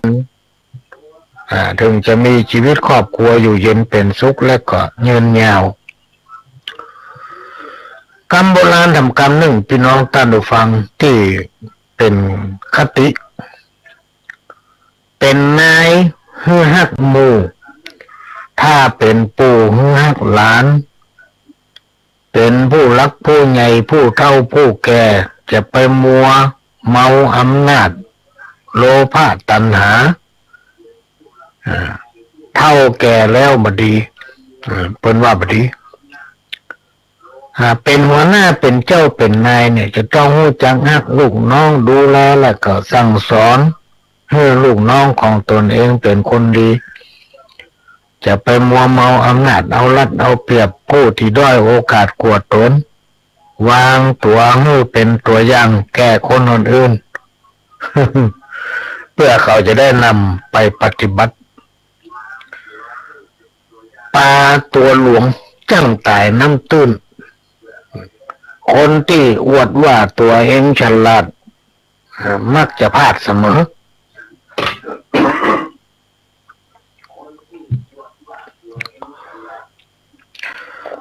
กับเรื่องมาเป็นเรื่องเนี่ยพี่น้องท่านผู้ฟังปลาตัวหลวงมันจังตายน้ำตื้นบางทีกรรมเรื่องที่เพิ่นบอกว่าปลาตัวเดียวเน่าเหม็นตึงห้อง ห้องแกนบะเล็กบะเล่นมีป่าเน่าอยู่ในหันตัวเหม็นเน่าถึงห้องเหมือนกับตองเนี่ยพี่น้องได้ดูฟังตองดีๆสะอาด เอาไปห่อป่าเน่า มันก็เหม็นเน่าป่าติดต่อน่ะ ทำผิดคนเดียวทำให้พี่ให้น้องญาติมิตรบริวารต้องพลอยเสียหายไปตัวกับเรื่องไม่ใช่เรื่องโบราณเพิ่นนึงบอกว่าบดีอ้อยเข้าปั่นผีบดีเอาเศษลูกเศรษฐีมาเป็นลูกมีความหมายว่าการแบ่งปันอาหารหรือของกินของใจให้กับคนบดี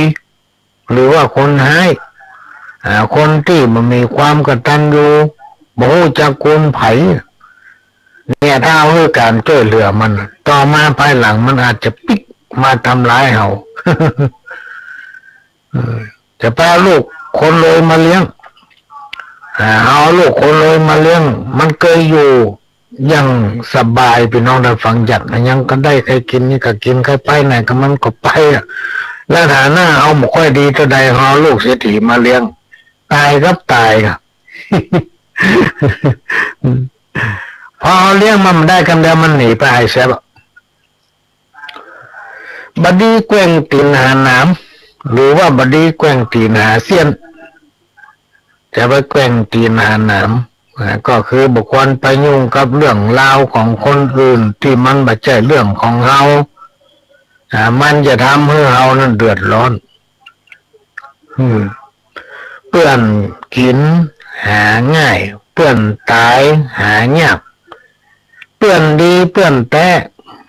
ที่ให้การอนุเคราะห์ช่วยเหลือกันในยามประสบความทุกข์ยากเดือดร้อนหรือว่าประสบความลำบากมันหายาก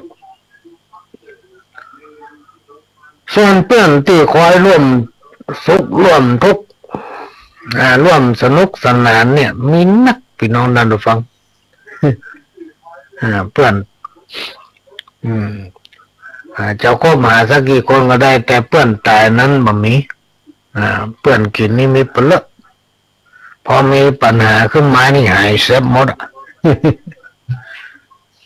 มีคำโอ้ทำคำโอ้หนึ่งที่ครูบาอาจารย์เป็นโอ้ในคณะนั่งสนทนากันว่าคนใดคิดว่าตัวเก่าลุกคนนั้นคือคนเหงา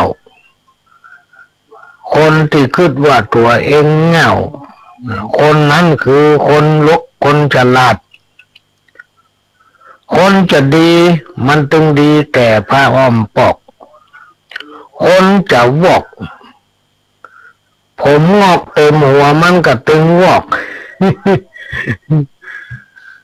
มีทำกรรมหนึ่งที่เป็นว่าคนที่เปิ้นฉลาดเนี่ยเปิ้นบ่ดูถูกคนเหงา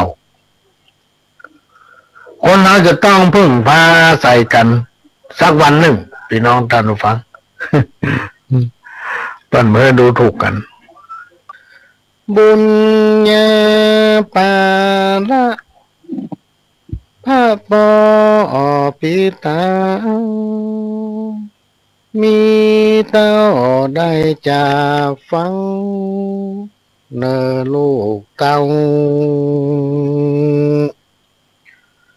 บนตานโน้นเรือเนื้อหัวตังเก้าเป็นสัตว์บางเงาลมพักต้นโพสไลกิ่งใบมีนักนกหนูย่อมเข้าไปนอนกุลปอ21กุลแม่12ปีตามารดอนเป็นพระผู้สร้างทะเลคุณเขายกเอามาจังสุดจะประมาณอ่านคิดป้อยอมมอบกายถวายชีวิตอยู่กับแม่เจ้ามารดามีภรรยาลักบุตรีบุตาต่อไปนี้นะพ่อจักขอสู้พ ภาระตั้งหลายพ่อจะกอบกู้จำเป็นแลดูสะปะการอยู่การกินนี่สินฐานะตั้งแต่สร้างบ้านจันก่อนลาบเดิกลูกเจ้าฮิเข้าหอมของเหือปอไหลน้องบ่มีวางเอื้อนอันนี้ก็เป็นความหมายความทุกข์ของพ่อตั้งแต่แม่ปามานี่พ่อจะต้องทุกข์ ต้องเสาะว่าหากินต้องยากการสะปะเก็บหอมสตางค์ไว้เพื่อวันที่แม่เกิดลูกคลอดลูกออกมานี่จะได้มีสตางค์ใจ จะได้มีสตางค์เอาแม่ไปหาหมอ ส่วนใหญ่จะไปหาหมอหมดพี่น้องท่านดูฟังยังมาทันเกิดแต่พอหู้ละว่าเป็นไม่ยิงบ่จ่าย สมบูรณ์บ่สมบูรณ์หู้ก่อนละสมัยปัจจุบันนี่มันเป็นสมัยหูติบตาติบ เอ้ามาฟังข้าวบทต่อไปพี่น้องท่านดูฟัง ทุกขังโลเกสัพเปว่าทุกในโลกสงสารเปิ้นเล่าจ่าไว้มี108ประการเกิดมาพบปานมนุษย์รุ่มใต้ทุกฮ้อนทุกหนาวเจ็บเป็นเมื่อยไข้ทุกเป็นหวัดไอกระเพาะทุกน้ำปักตีนทุกเป็นหนี้นักทุกโรคซับจางทุกจมทุกขังกับลูกกับเต้าทุกอิบทุกหิวคนแก่คนเฒ่าทุกบ่มีแหงอ่อนพักทุกของหนุ่มสาวทุกเรื่องความฮักอกฮักบ่ได้วิวาพ่อไม้แม่ห้างทุกอยู่เอกาทุกของเจ้านาขายเข้าบ่ได้ทุกเสาะหากินเลี้ยงต้องปากไส้ทุกขายลำใหญ่ยากล้ำทุกเข้าแห้งตายฝ่ายบ่มีน้ำทุกเมื่อเข้าถ้ำดับไฟทุกกินข้าวแกนทุกแน่นหัวใจทุกเมื่อยกใสบ่มีป่าเข้าทุกบ่มีไผมาญะกินนึ่งเข้าตักน้ำทุกมีลูกนักทุกมีหลานหลายละวุ่นละวายสัมปี้สัมปอกทุกของทหารไล่จับม่านห่อที่ลุกลามเขตค้ายตำรวจสำเร็จทุกจับผู้ร้ายทุกบ่าวบ่าฮักทุกสาวบ่าหุมทุกถูกเปิ้นลุมบุบตีเข็นฆ่าทุกที่เป็นลุงบ่มีแม่ป้าทุกไล่วงศาเอาอาพี่น้องทุกบ่ได้แต่งได้ย่องควงงามทุกจีบนักร้องทุกกิ๊กมาตามทุกน้องเมียบังงามทุกยามกินข้าวทุกมีผัวขี้เหล้าทุกลูกทุกผัวมัวเมาเล่นพายทุกเขาบ่ใช้เงินยืมทุกมีเกลือยามทุกบ่มีเกลือยามเมื่ออมเมี่ยงทุกหมอยาเมืองหายจ้าทุกขายของเหลืองเป็นทุกแม่ก้ากำให้บ่ได้ผู้ตื่นทุกใจคนฮักมั่นแล้วมาขืนทุกกินแกงนอหืนปากบืนพื้จื้อทุกของยาจกขอเปิ้นบ่ฮื้อทุกตุ้ยปุ่มหลามทุกแอวบ่แค้วทุกของผู้นำกำนันแก่บ้านทุกอปตก็มีหลายด้านเรื่องการบ้านเมืองสะปะสจสทุกมีภาระปัญหาต้องใส่ชุมชน ตุกไข้วันนกตุกสัตว์ปีกขนเกษตรตำบลหกเหนือล้นใต้ตุกของหมอรักษาโรคไข้แผ่ววัดไอโรคเก้าตุกคนส่งของต้องรับดึกลูกเจ้าตุกลืมมาเข้ายามแหลงตุกบะหมี่ถ้วยจอนตุกยามเมื่อกินแกงตุกบะหมี่เมียแปงตุกเหงานั่งให้พ่องตุกเป็นพ่องตุกเป็นใบตามกรรมตัวตันจวบปบตุกทกสตุกใจนี่บ่ครบขายเข้าบ่ได้ราคาตุกพระหน้าแรงตุกแน่นตุกหนาตุกตอนศรัทธาลืมส่งเข้าตุกไผ่ตุกมันตึงหนุ่มตึงเท่าตามกรรมคนเฮามนุษย์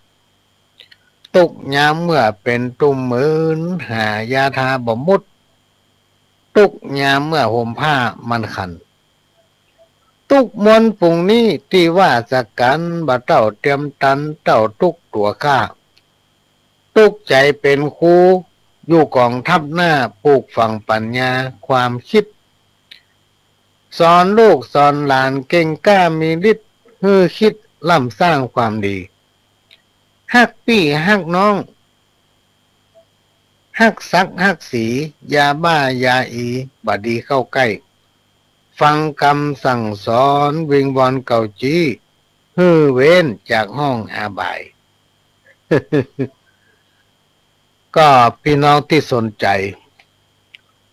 จะเขียนเข้ามาในรายการก็เขียนมาได้เนอะเขียนมาได้มันเหมือนกันก็เป็นอย่างพี่น้องท่านผู้ฟังเหมือนกันก็เป็นอย่างซ้ำกันก็เป็นอย่างเขียนมาคนละที่ละทางว่าเป็นอย่างอันนี้ก็ของแม่วิสิแก้วศิรินอันนี้เรื่องอะไรอย่างนู้นเนี่ยกำจมพญาพรหมอยู่ดีๆอย่าหนีจากไฟไปเปิ่งหิงห้อยอย่าเอี่ยวกินเหล้าอย่าเลี่ยมไปลักของวัดอย่ามัดงัวมัดควายไว้ใกล้ถนนหนทางอย่าจุพางครูบาอาจารย์และพ่อแม่อย่าแว่ดูเปิ้นเล่นการพนันอย่าผันคบคนขี้ลักอย่ามักอู้หาเรื่องพิษข้องร้องเถียงกันอย่าไปผันหาแม่เฮือนและสาวที่เป็นมีเจ้าของ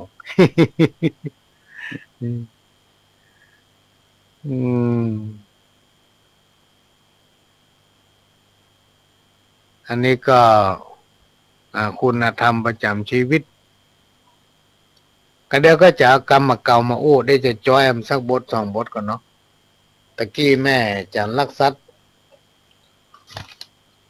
เป็นแฟนพันธุ์แท้ของรายการเนอะพี่น้องท่านผู้ฟังแม่จันลักษัตบ้านแม่ตาในอากาศต้องเย็นแน่ๆที่แม่ตาใน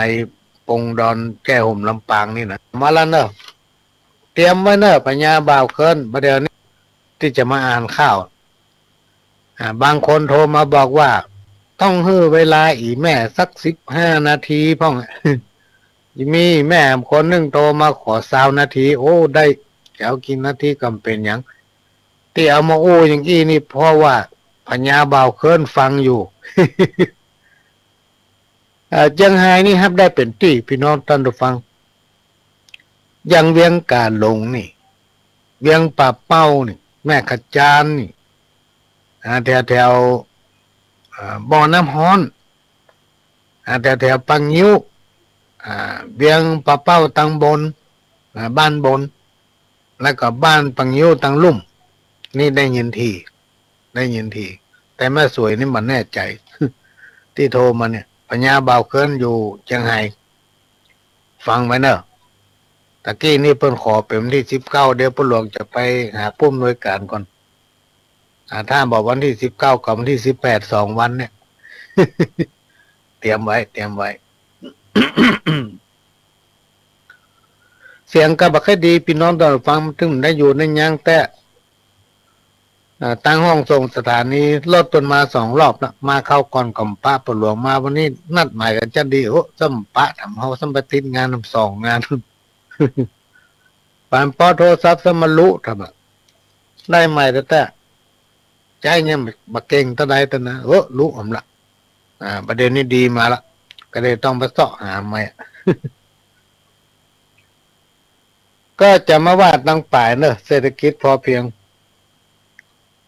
ท่านใดที่สนใจก็โทรมาได้เนอะ0531106638อันนี้เป็นเสียงนัก053116110638คณะที่จัดรายการนี่มันมีอยู่ข้างเนี่ยแต่ถ้าบ่ได้จัดรายการถ้าโทรมาในเกิน2 เตื้อมันก็จะตัดเป็นแฟกซ์จีนเฮาบ่นัก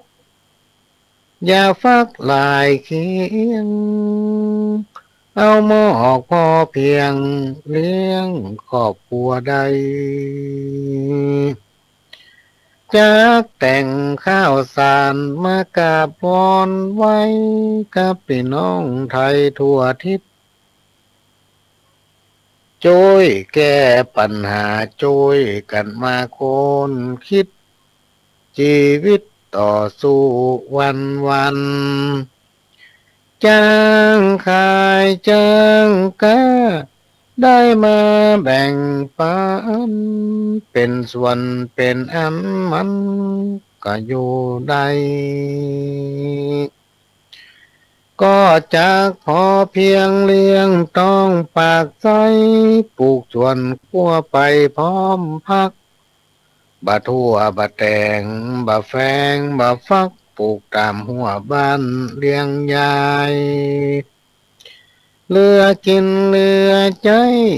นำเอาไปขายจากเสริมเป็นหลายจุนเจือในบ้านถึงเศรษฐกิจวิกฤตแต่ด้านคงบ่ยาวนานยืดเยื้อเฮาต้องทำใจทนไปกู้เชื่อตามโอกาสเอื้ออำนวยประหยัดเข้าไว้จากได้ไปโสยถึงบ่ร่ำโดยกาหมอกอยู่ใดกาหมอกอยู่ใด ก็ต้องขอสุมาแต่ในแม่วิเสียงถึงบัดดีแต่ในวันนี้นะมันเป็นจะได้มุกบอกถึงถูก อาจจะเป็นเพราะว่ามัน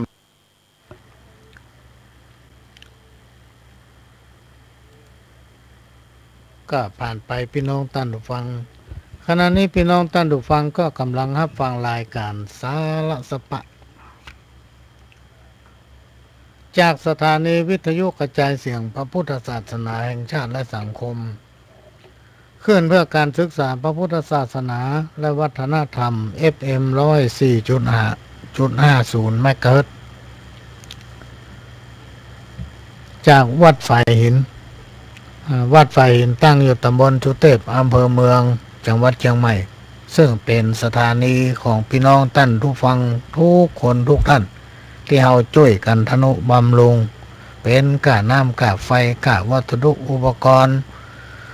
ในเครื่องส่งที่ต้องมีการทนุบำรุงอยู่ตลอดถ้าเรามาช่วยกันทนุบำรุงกำเดียวดักปิ้ง โซ่ไหลหาในก็บ่ปะสถานีวิทยุของวัดไฟหินโดยท่านผู้อำนวยการสถานีมีความประสงค์ที่จะนำเอาหลักธรรมมันเป็นคำสั่งสอนขององค์พระสัมมาสัมพุทธเจ้าและก็มีความประสงค์ที่จะนำเอาสาระสปะที่ท่านผู้ฟังสามารถนำไปประกอบสติปัญญาเอาไปประยุกต์ใช้กับการทำมาหากินแล้วก็สอนลูกสอนหลานให้เป็นคนดีสถานีวิทยุของวัดไฟหินเปิดได้ทอดออนไลน์ตลอด24 ชั่วโมงท่านที่อยู่ไกลก็สามารถรับฟังทางเฟซทางไลน์ได้ ฟังได้ทั่วประเทศรวมไปถึงต่างประเทศก็ฟังได้บางคนถามเจ้าต่างประเทศไม่ฟังหูเรื่องคนบ้านเฮาไปอยู่ต่างประเทศนักจะตายพี่น้องท่านผู้ฟัง คนบ้านเฮานี่ไปอยู่ในต่างประเทศนักขนาดบ้านเฮามีการมั่วต่างประเทศก็มีการมั่วการแรงอย่างบ้านเฮาเนี่ยบ้านเฮาไปวัดทำบุญตักบาตรมีการปฏิบัติศีลภาวนาฟังเทศน์ในต่างประเทศก็มีอย่างเฮาเนี่ยพี่น้องท่านผู้ฟังในสมัยก่อนถ้าเป็นปีใหม่รอยกระทงงานอย่างสำคัญประจำปีของไทยเนี่ยเจ้าต่างประเทศจะมากันนักขนาดปั่นกันมาเอวมาพอยิ้มแย้มแจ่มใสเพราะได้มาหันวัฒนธรรม ประเพณีของคนไทยโดยเฉพาะเชียงใหม่เมืองเหนือเฮาซึ่งเป็นถิ่นที่มีอารยธรรมมีวัฒนธรรมประเพณีหีบห้อยสมัยเช่นปู่ย่าตายายแต่ในยุคปัจจุบันพี่น้องท่านผู้ฟังสิ่งทั้งหลายที่กล่าวมาแล้วนี้บ้านเฮามีในต่างประเทศก็มีอย่างเดียวกันถ้าไปพอทั้งเฟซทั้งไลน์ลองกดพอกับวัดไทยในต่างประเทศเนี่ยมีวัดไทยในต่างประเทศนักหนาป้าปั้นเป็นลายเป็นปั้นน่าจะปั้นกว่าวัดแล้วตอนนี้แต่ละวัดก็มีภารกิจในการร่วมกันจันลงไว้ซึ่งพระพุทธศาสนาไม่ว่าจะเป็นทั้งด้านการเผยแพร่เอาธรรมะอันเป็นคำสอนขององค์สมมาสัมพุทธเจ้าไปเผยแพร่อย่างบ้านเฮาเนี่ยนะแล้วเปิ้นมีความตั้งใจแต่พ่อเปิ้นหานว่าวัฒนธรรมประเพณีและหลักธรรมคำสอนองค์สมมาสัมพุทธเจ้านั้นทำให้คนฮักกันความสมัครสมานสามัคคีอยู่กันอย่างพี่อย่างน้องเกิดขึ้นได้ความจริงใจเกิดขึ้นได้ด้วยจิตใจของคนคนนั้นมีศีลมีธรรมนะ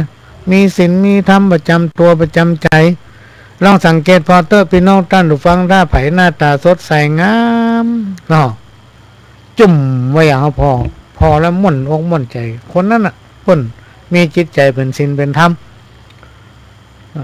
มันจะแตกกันต่างกันตรงนี้คนไหนที่ใจดำเหมือนมินหม้อใจแคบใจขิ้นใจคอเป็นคนขี้อิจฉาริษยาจิตใจมันมีศีลมันมีธรรมนะ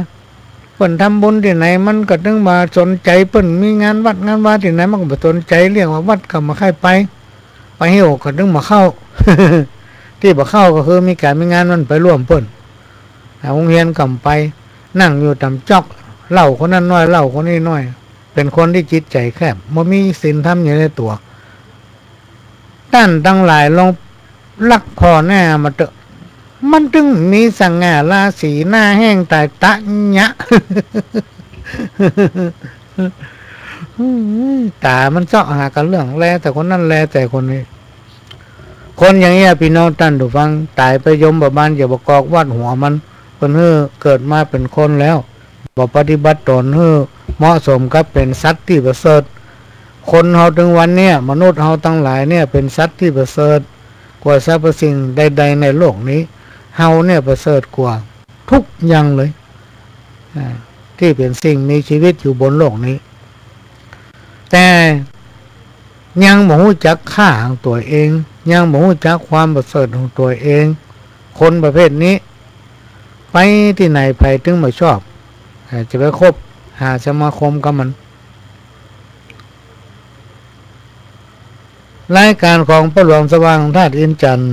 ประธานเครือข่ายกองทุนแม่ของแผ่นดินจังหวัดเชียงใหม่และ8จังหวัดภาคเหนือมีวันเสาร์ 4 โมงถึง 6 โมงแมลงวันอาทิตย์บ่ายโมงถึงบ่าย 3วันจันทร์วันพฤหัสวันศุกร์2 ทุ่มครึ่งถึง5 ทุ่มปะกันได้เนอะพี่น้องท่านผู้ฟังบางผู้บางท่านก็ถามติ๊กๆจัดรายการวันใดท่านใดก็ได้หนังสือก็ยังมีอยู่สักประมาณ20-30 เล่มเวลาไปบรรยายที่ไหนก็จะไปแจกเปิ้นแจกฟรีๆพี่น้องท่านผู้ฟังเพราะการธรรมะเป็นตานความรู้ประสบการณ์เป็นตานได้บุญเหมือนกันมีอานิสงส์ นักหนาปาปั้นเพราะเขาตั้งใจทำถ้าเขาทำบุญแล้วตั้งใจทำแล้วได้บุญถ้าใครทำบุญแล้วไม่ได้ตั้งใจทำไปอย่างนั้นกลัวเขาว่าเฮ้ยบ่ะเนี่ยมันจะไปได้อย่างพี่น้องท่านหรือเปล่า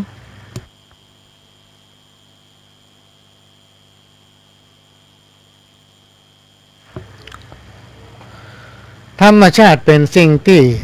อยู่คู่กับโลกบางครั้งก็คือความร่มเย็นคือความสุขทางกายความสุขทางใจแก่คนเฮาบางเตื้อธรรมชาติก็คือความทุกข์แก่คนเฮาพี่น้องท่านผู้ฟังเป็นต้นว่าเกิดภัยพิบัติทางธรรมชาติฟ้าผ่าฟ้าห้องฝนตกน้ำท่วมลมหลวง ในสมัยยุคปัจจุบัน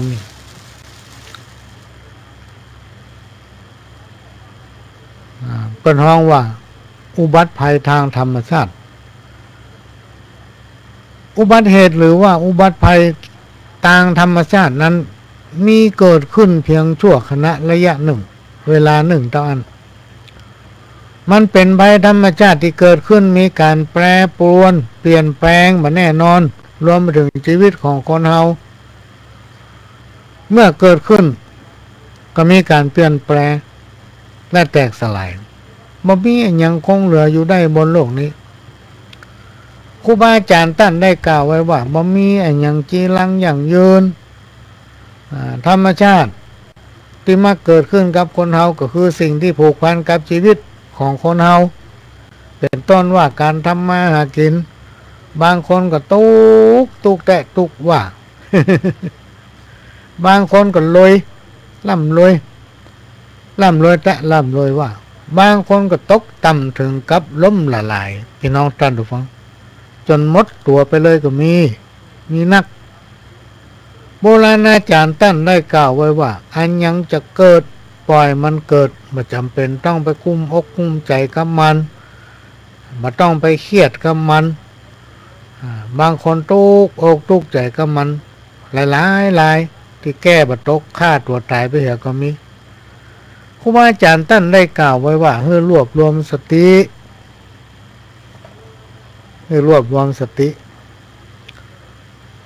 ถ้าเรามีสติพี่น้องท่านผู้ฟังเมื่อเรามีสติก็เฮียนหูวิธีการแก้ไขกับมันมุ่งหาประสบการณ์เพื่อเพิ่มเวลาในการเฮียนหูศึกษาปฏิบัติชีวิตในแนวทางที่ถูกต้องค้นหาข้อธรรมะอันเป็นคำสั่งสอนขององค์พระสัมมาสัมพุทธเจ้าเก็บสั่งสมไว้เป็นข้อคิดสะกิดเตือนใจสักวันหนึ่งจะต้องพบปะกับหนทางออกนะจะต้องมีทางสว่างถ้าไผมีความทุกข์ให้ยึดธรรมะเป็นที่พึ่งในที่สุดท่านจะพ้นจากความทุกข์นั้นได้ก็ลองนำปฏิบัติพอเนอะพี่น้องท่านทุกฟังลองนำปฏิบัติพอหลักธรรมมันเป็นคำสั่งสอนขององค์พระสัมมาสัมพุทธเจ้าหรือพระบรมศาสดาสอนให้คนเฮาพอโลกและชีวิตตามความเป็นจริงบ่ให้ประมาทบ่ให้ล่มหลงบ่ให้มัวเมาเมื่อความทุกข์ยากเดือดร้อนเกิดขึ้นกับตัวเฮาจะได้ใจสมาธิสติปัญญาเผชิญกับมันพ้องว่าเผชิญหน้ากับมันความทุกข์ความยากความเดือดร้อนอย่างนี้มีสติเมื่อมีสติปัญญาเกิดใจสมาธิด้วยความตั้งใจมั่นนั่นแหละคือต้องจำไว้เถอะเป็นอุทาหรณ์เพื่อเป็นหนทางในการแก้ไขระดับทุกข์หู้จักโปร่งและปลดปล่อยปัญหาแล้วค้นหาสาเหตุแห่งสิ่งที่มันเกิดขึ้นกับเราพยายามสลัดมันออกไปจากจิตทิ้งความทุกข์อกทุกข์ใจนั้นคือพ้นไปจากหนทางเดิน มันมีปัญหาใดมีปัญหาใดในโลกที่คนมนุษย์เราจะแก้ไขบ่ได้พี่น้องท่านฟังนี่ครูบาอาจารย์เพิ่นบอกเพิ่นเตือนเพิ่นสอนไว้รักษาตัวกลัวกรรมอย่าทำชั่วจะมัวหมองมนไม่ไปเมืองผีจงเลือกทำแต่กรรมที่ดีๆจะมีความสุขพ้นทุกภัยครูบาอาจารย์ท่านได้กล่าวไว้ว่าคนเฮานี้เป็นสัตว์โลกชนิดหนึ่งซึ่งมีความเป็นอยู่เหมือนกับสัตว์ทั้งหลายคือการกินการนอนการกัวการสืบพันธุ์คนเฮามนุษย์เป็นสัตว์ประเสริฐกว่าสรรพสิ่งใดๆในโลกนี้คือมีเบญจศีลมีเบญจธรรมเป็นผู้ที่มีจิตใจสูงเป็นผู้หู้จักสิ่งที่เป็นประโยชน์และก็หู้จักสิ่งที่บ่เป็นประโยชน์จึงมีคำคมกล่าวว่าหากแม้นมนุษย์คนใดไร้ธรรมประจำจิตมีชีวิตก็จักหมดศักดิ์ศรีจักมีค่าเทียบเท่ากับสรรพสัตว์ในปัตตภีเพราะมีชีวิตที่ไร้ค่าอย่างน่าเสียดายนี่เป็นกรรมที่ครูบาอาจารย์เป็นอู้ไว้ในคณะที่ไปเทศน์ให้น้อยนี้เราก็จดจำเอาเป็นกรรมเป็นกรรมพี่น้องท่านผู้ฟังอันไหนที่มันมีสาระสำคัญกับเราก็สู่กันฟังอันไหนที่มีสาระสำคัญก็เอาขวางไว้เหมือนกับพี่น้องท่านผู้ฟังรายการของพ่อหลวงเนี่ยอันใดที่หันว่ามีประโยชน์ก็เก็บไว้ฟังไว้อันใดที่มันมีประโยชน์ก็ต้องออกจากวิทยุเอาจงละไว้ในฮะนะ ประการสำคัญอีกพ่อยแม่บ้านอยู่ใกล้กันจะไปเปิดวิทยุเสียงดังเปื่อยลำคาญก็ได้โดนบดินกีทองคำ เปิดหมอกฟังได้นี่เปิดดังล้ำไปก็พยายามหาข้าวม่วนๆอยู่ตอนนี้ก็แต่งไปหลายข้าวเวลาไปอบรมก็จะเอาไปอบรมเอาไปเป็นหัวข้อมันประกาศอธิบายไปตามนั้นอย่างยาเสพติดก็จะเรื่องยาเสพติดถ้าอบรมละเอียดละอ่อนก็จะเกี่ยวกับพระคุณพ่อพระคุณแม่ถ้าอบรมหมู่บ้านเศรษฐกิจพอเพียงก็จะนำเอาของแม่จันลักษัตเนี่ยเป็นจ้อยเป็นข้าวเรื่องเศรษฐกิจพอเพียงไปอ่านเนื้อฟังมันก็มีหลายอย่างหลายตอนหลายบทแต่ว่ารายการเนี่ยก็อัดไว้พ่องเอามาเปิดเวลามาสลับกันไปคนเขาเนี่ยการนักพี่น้องท่านฟังอันใดเขาก็ดีเนี่ยให้หมดความคิดมันอาจเลิกเลือนไปพ่องนะอันไหนที่มีสาระที่ออกไปแล้วทำให้พี่น้องท่านฟังนักพกนักใจม่วนใจมาสบายใจในนามของผู้จัดรายการต้องขอสุมาภัยด้วยเพราะว่าสถานีวิทยุวัดไฟหินนั้นเป็นของพี่น้องท่านผู้ฟังทุกท่านเขาต้องช่วยกันทนุบำรุงเนอะพี่น้องท่านผู้ฟังทนุบำรุงถ้าเขาไปช่วยกันทนุบำรุงก็เดียวกับดักปิ้งเนี่ยไล่มาจมนอนบ่รับครับเวลาเพิ่นงดรายการเพิ่นว่าช่วงเนี้ยปรับปรุงสถานีอยู่เนอะปิดไปวัน2 วันโอ้ยปลากันจมโทรมานี่วันหนึ่งไป10สายมันยังมาเงียบไรวะนะก็มาปะสถานีมันยังมามันมีในเฮียแล้วก็ที่ก็ฟังกับได้ฟังอีแม่เขาอีพ่อเขาถึงมีกันแต่เอี้ยโลกว่าหลวงเดือดร้อนวุ่นวายเวลาเพิ่นมาจัดรายการกับบอกฟังเปิดคำเดียวรับละอย่างวันนี้รับไปหลายคนเนี่ยคนจะทอดจะแซ่นั่งจัดรายการได้ยินอยู่นะ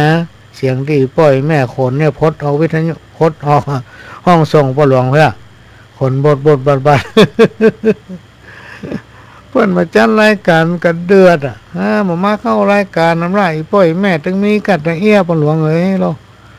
เป็นกู้เป็นเกมกันเนี่ยเมื่อมันง่อม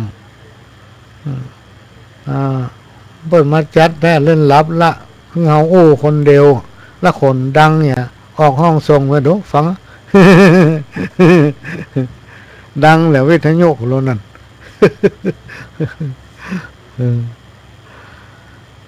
การที่คนเฮาตั้งหลายเนี่ยพี่น้องท่านผู้ฟังไปนั่งฟังไปนั่งในงานในบ้านบำเพ็ญบุญหรือว่าในงานศพง่ายๆครูบาอาจารย์เปิ้นจะสอนว่าเอาสิ่งที่ได้พบหันนั่นมาเป็นบทเรียนสะกิดเตือนใจว่าสิ่งที่เฮาหันนั้นตั้งอยู่เบื้องหน้าเฮานั้นคือหีบศพที่ตกแต่งประดับประดาเพื่อมีความสวยงามภายในโรงศพนั้นก็มีร่างศพของคนคนหนึ่งซึ่งเขาเป็นคนที่เฮาฮู้จักมักคุ้นหรือเป็นคนที่เฮาฮักก็ดีแต่ว่าตอนเนี้ยเขาได้ลาละจากความเป็นคนได้ตายไปหู้ร่างของเขานะจิตวิญญาณออกจากร่างไปเหลือแต่ร่างเปล่าร่างเปล่านั้นบ่มีไออุ่นหล่อเลี้ยงร่างกายในขณะที่เขาเป็นคนร่างกายอบอุ่นพอตายไปร่างกายก็แห้งไปเย็นไปเรื่อยๆตั้งในที่สุดก็เน่า จิตวิญญาณก็ล่องลอยไปกลายเป็นผีทำดีนักก็กลายเป็นลูกค้าเทวดาทำดีนักไปก็กลายเป็นเทวบุตรเทวดาถ้าเป็นคนที่เบียดเบียนภัยแต่มีสมบัตินักตายแล้วก็ยังห่วงหาอยู่กลายเป็นผู้ทรงเฝ้าทรัพย์ ปิ้งมาเฝ้าสมบัติของตัวเก่าแต่ว่ามันอยู่คนละโลกคนละภพไม่ต้องกลัวมันเรื่องผีเนี่ยเพราะถึงวันเนี่ยเขาก็อยู่กับผีนั่นแหละจิตใจเขาเนี่ยก็คือผีละ เพราะน้องว่าผีในอกในใจพยายามจะคิดใจสำนึกอยู่เสมอว่าสักวันหนึ่งชีวิตของเราจะต้องเป็นอย่างเขาเอาอันนั้นมาเป็นบทเรียนมันถึงจะลดทิฐิได้พี่น้องท่านผู้ฟังโกรธเขาเราก็หูว่ามันฮ้อนจะนั่งจะนอนก็เป็นทุกข์บ่สุขใสแล้วยังดื้อด้านโคตรฮึเปิ้นจะไปโทษไผหน้าแค้นใจแต่หนาบัดหน้าชมโทษหรือว่าความผิดของคนอื่นแลเห็นเป็นภูเขาโทษหรือว่าความผิดของคนอื่นแลเห็นเป็นภูเขาโทษหรือว่าความผิดของเฮาบานแม่นเต้าเส้นผมความผิดของตัวเก่านะมันตึงมาหันพี่น้องท่านทุกคน ตึงมาหันอันนี้เป็นข้อคิดเตือนใจได้ดีมากคือฟังเทปสักกรรมเนอะเพราะว่าเริ่มจะไอแล้วเว้ยเปิ่นมืออู้นักเท้าเขินโอ้ไปนักระวังเนิ่นได้นอนหงยานแน่หรอก ฟังจอยเอาตั้งป่ายมันเนาะถ้าว่าเอาตึงมดมันจะเงาเพราะว่าประเดี๋ยวนี้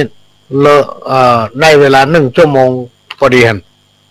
โอ้กันมาได้1 ชั่วโมงละแม่นี้กึดลายตัวนายกึดตื่นบอกกึดถึงบุญคุณแม่เลี้ยงแม่อุ้มหอบนายนักข้างหนองเปี้ยมแม่ก้อยหอบอุ้มเดินเตียว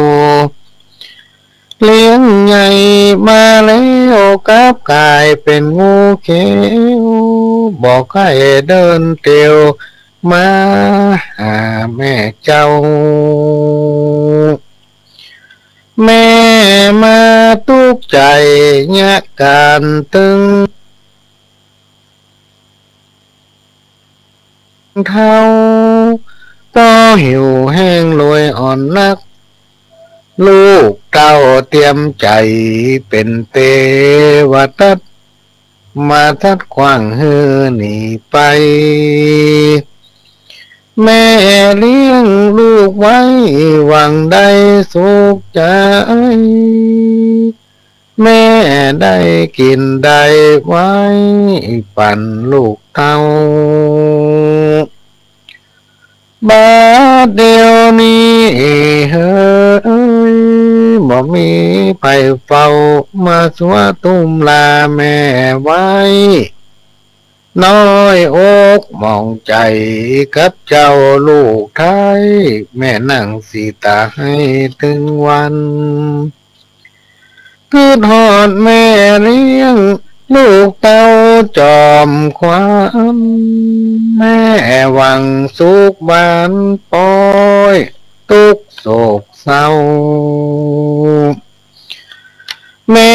หวังกินแห้งซ้ำกายเป็นเจ้าบ่หูนักเบาถอยจ้าหวังขึ้นสวรรค์อินพรหมจันทร์ฟ้าซ้ำบ่มหญ้าเปื้อดินแม่เลี้ยงชีวิตอินทรีย์หากินเลี้ยงลูกใจหญิงเด็กขาหนุ่มน้อยบ่ใจแข็งจะเนื้อนายน้องน้อยตามกำมีบอกตักคือจำใส่ใจเนื้อเจ้าลูกรักเหมือนกันจูผู้ยิ่งใจ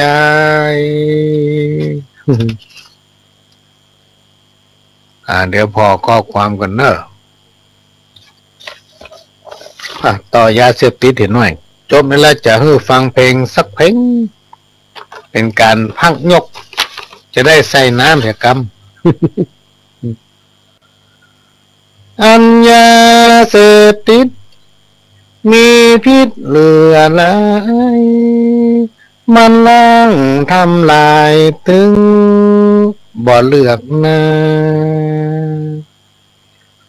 ขอวิงวอนพี่น้องเจ้าข้าอย่าตกเป็นทาสของมันถ้าโดนจับแล้วมีโทษมหันต์หลายปีเดือนวันโดนขังขอบกวางเว้นไก่กายบ่ใจอู้แกงลูกฮักจอมแปงโปรดหูหันตัวอย่างมากลายใจว่าบ่หูอย่าไปจื้นสู้ชิมลองถ้าติดมันแล้วบอกแค่มนมองคนน้ำตาน้องคือพ่อแม่เจ้าขอร้องลูกหลานอย่าหันหน้าเข้าออกมาเหี่ยเว่ยเว่ยถ้าติดมันแล้วอย่ามัวนิ่งเฉยขาใจเว่ยเว่ยอย่าไปแตะต้องบ่ใจของดีที่ควรเกี่ยวข้องของดีอื่นมีเยอะแยะเป็นต้นว่ากีฬามีหือของแวะเพื่อสุขภาพอันเอามีพ่อแม่พี่น้องมีศักดิ์มีสีลูกหลานเป็นคนดีมี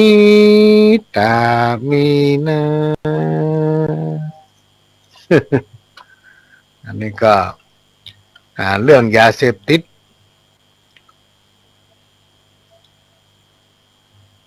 ก็ส่งมาจากคนฟังพี่น้องท่านผู้ฟัง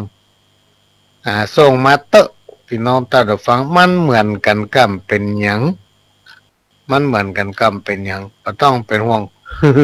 ไปบ่ว่าหยังหรอกมันเป็นวรรณกรรมพื้นบ้านมนุษย์เฮานี้มี2ชีวิตตามดั้งบ่ผิดองค์พระสถาอบรมสอนมา1ใจเล่าหนา2คือกายญาร่างกายใหญ่กว้าง ต้องมั่นศึกษาหาทางแต่งสร้างให้ใสเปล่งวางเรียบร้อยมโนใจเฮาอย่ามองต่ำก้อยกุศสาสืบสร้างต่างดีร่างกายเฮานั้นให้มันคัดสีงดงามใสดีจื่นบานตาหน้าเมื่อคนตั้งหลายหมู่เฮาเจ้าข้าทอดทัศนาหันแล้วจื่นบ้านหวานใจบอกกากาดแก้วย้อนสินธรรมเจ้าพุทธาอย่าลืมอย่าละปิตามาตาพ่อแม่ครูบาเขาลบกลับไว้จักเป็นกุศลบันดลส่งให้สุขกายใจไปแต่ตักโพ้นความยากจนบ่อัตคัดปะสิ่งแต่อันดีงามย้อนทำพระพุทธและแก้วทั้งสามชีวิตดีงามเหมือนกันตัวหน้าเหมือนจะขึ้นกลางไผ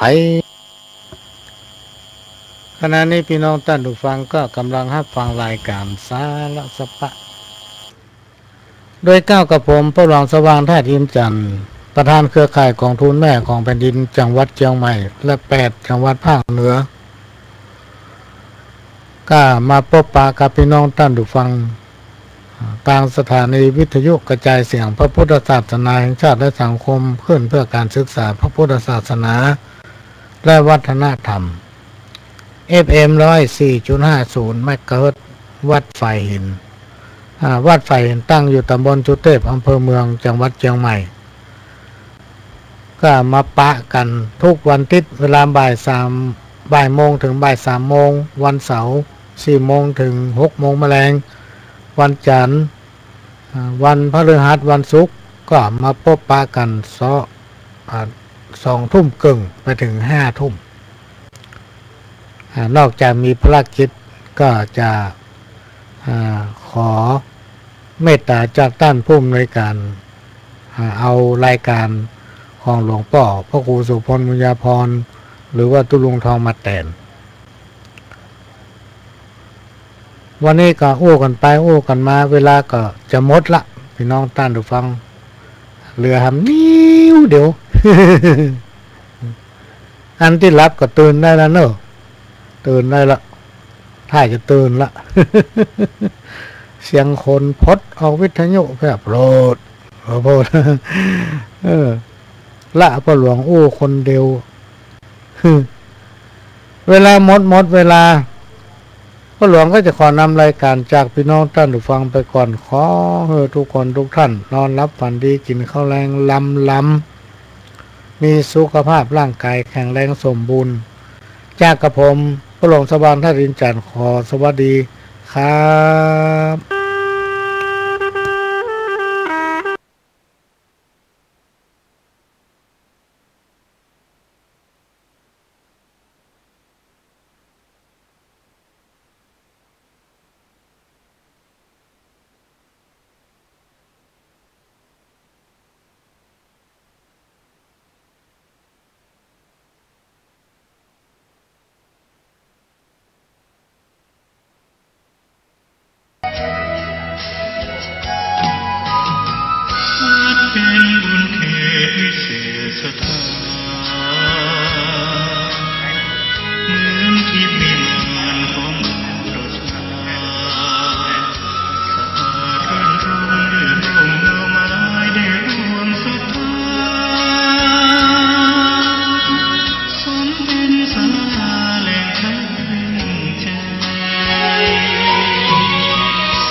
ตัณหา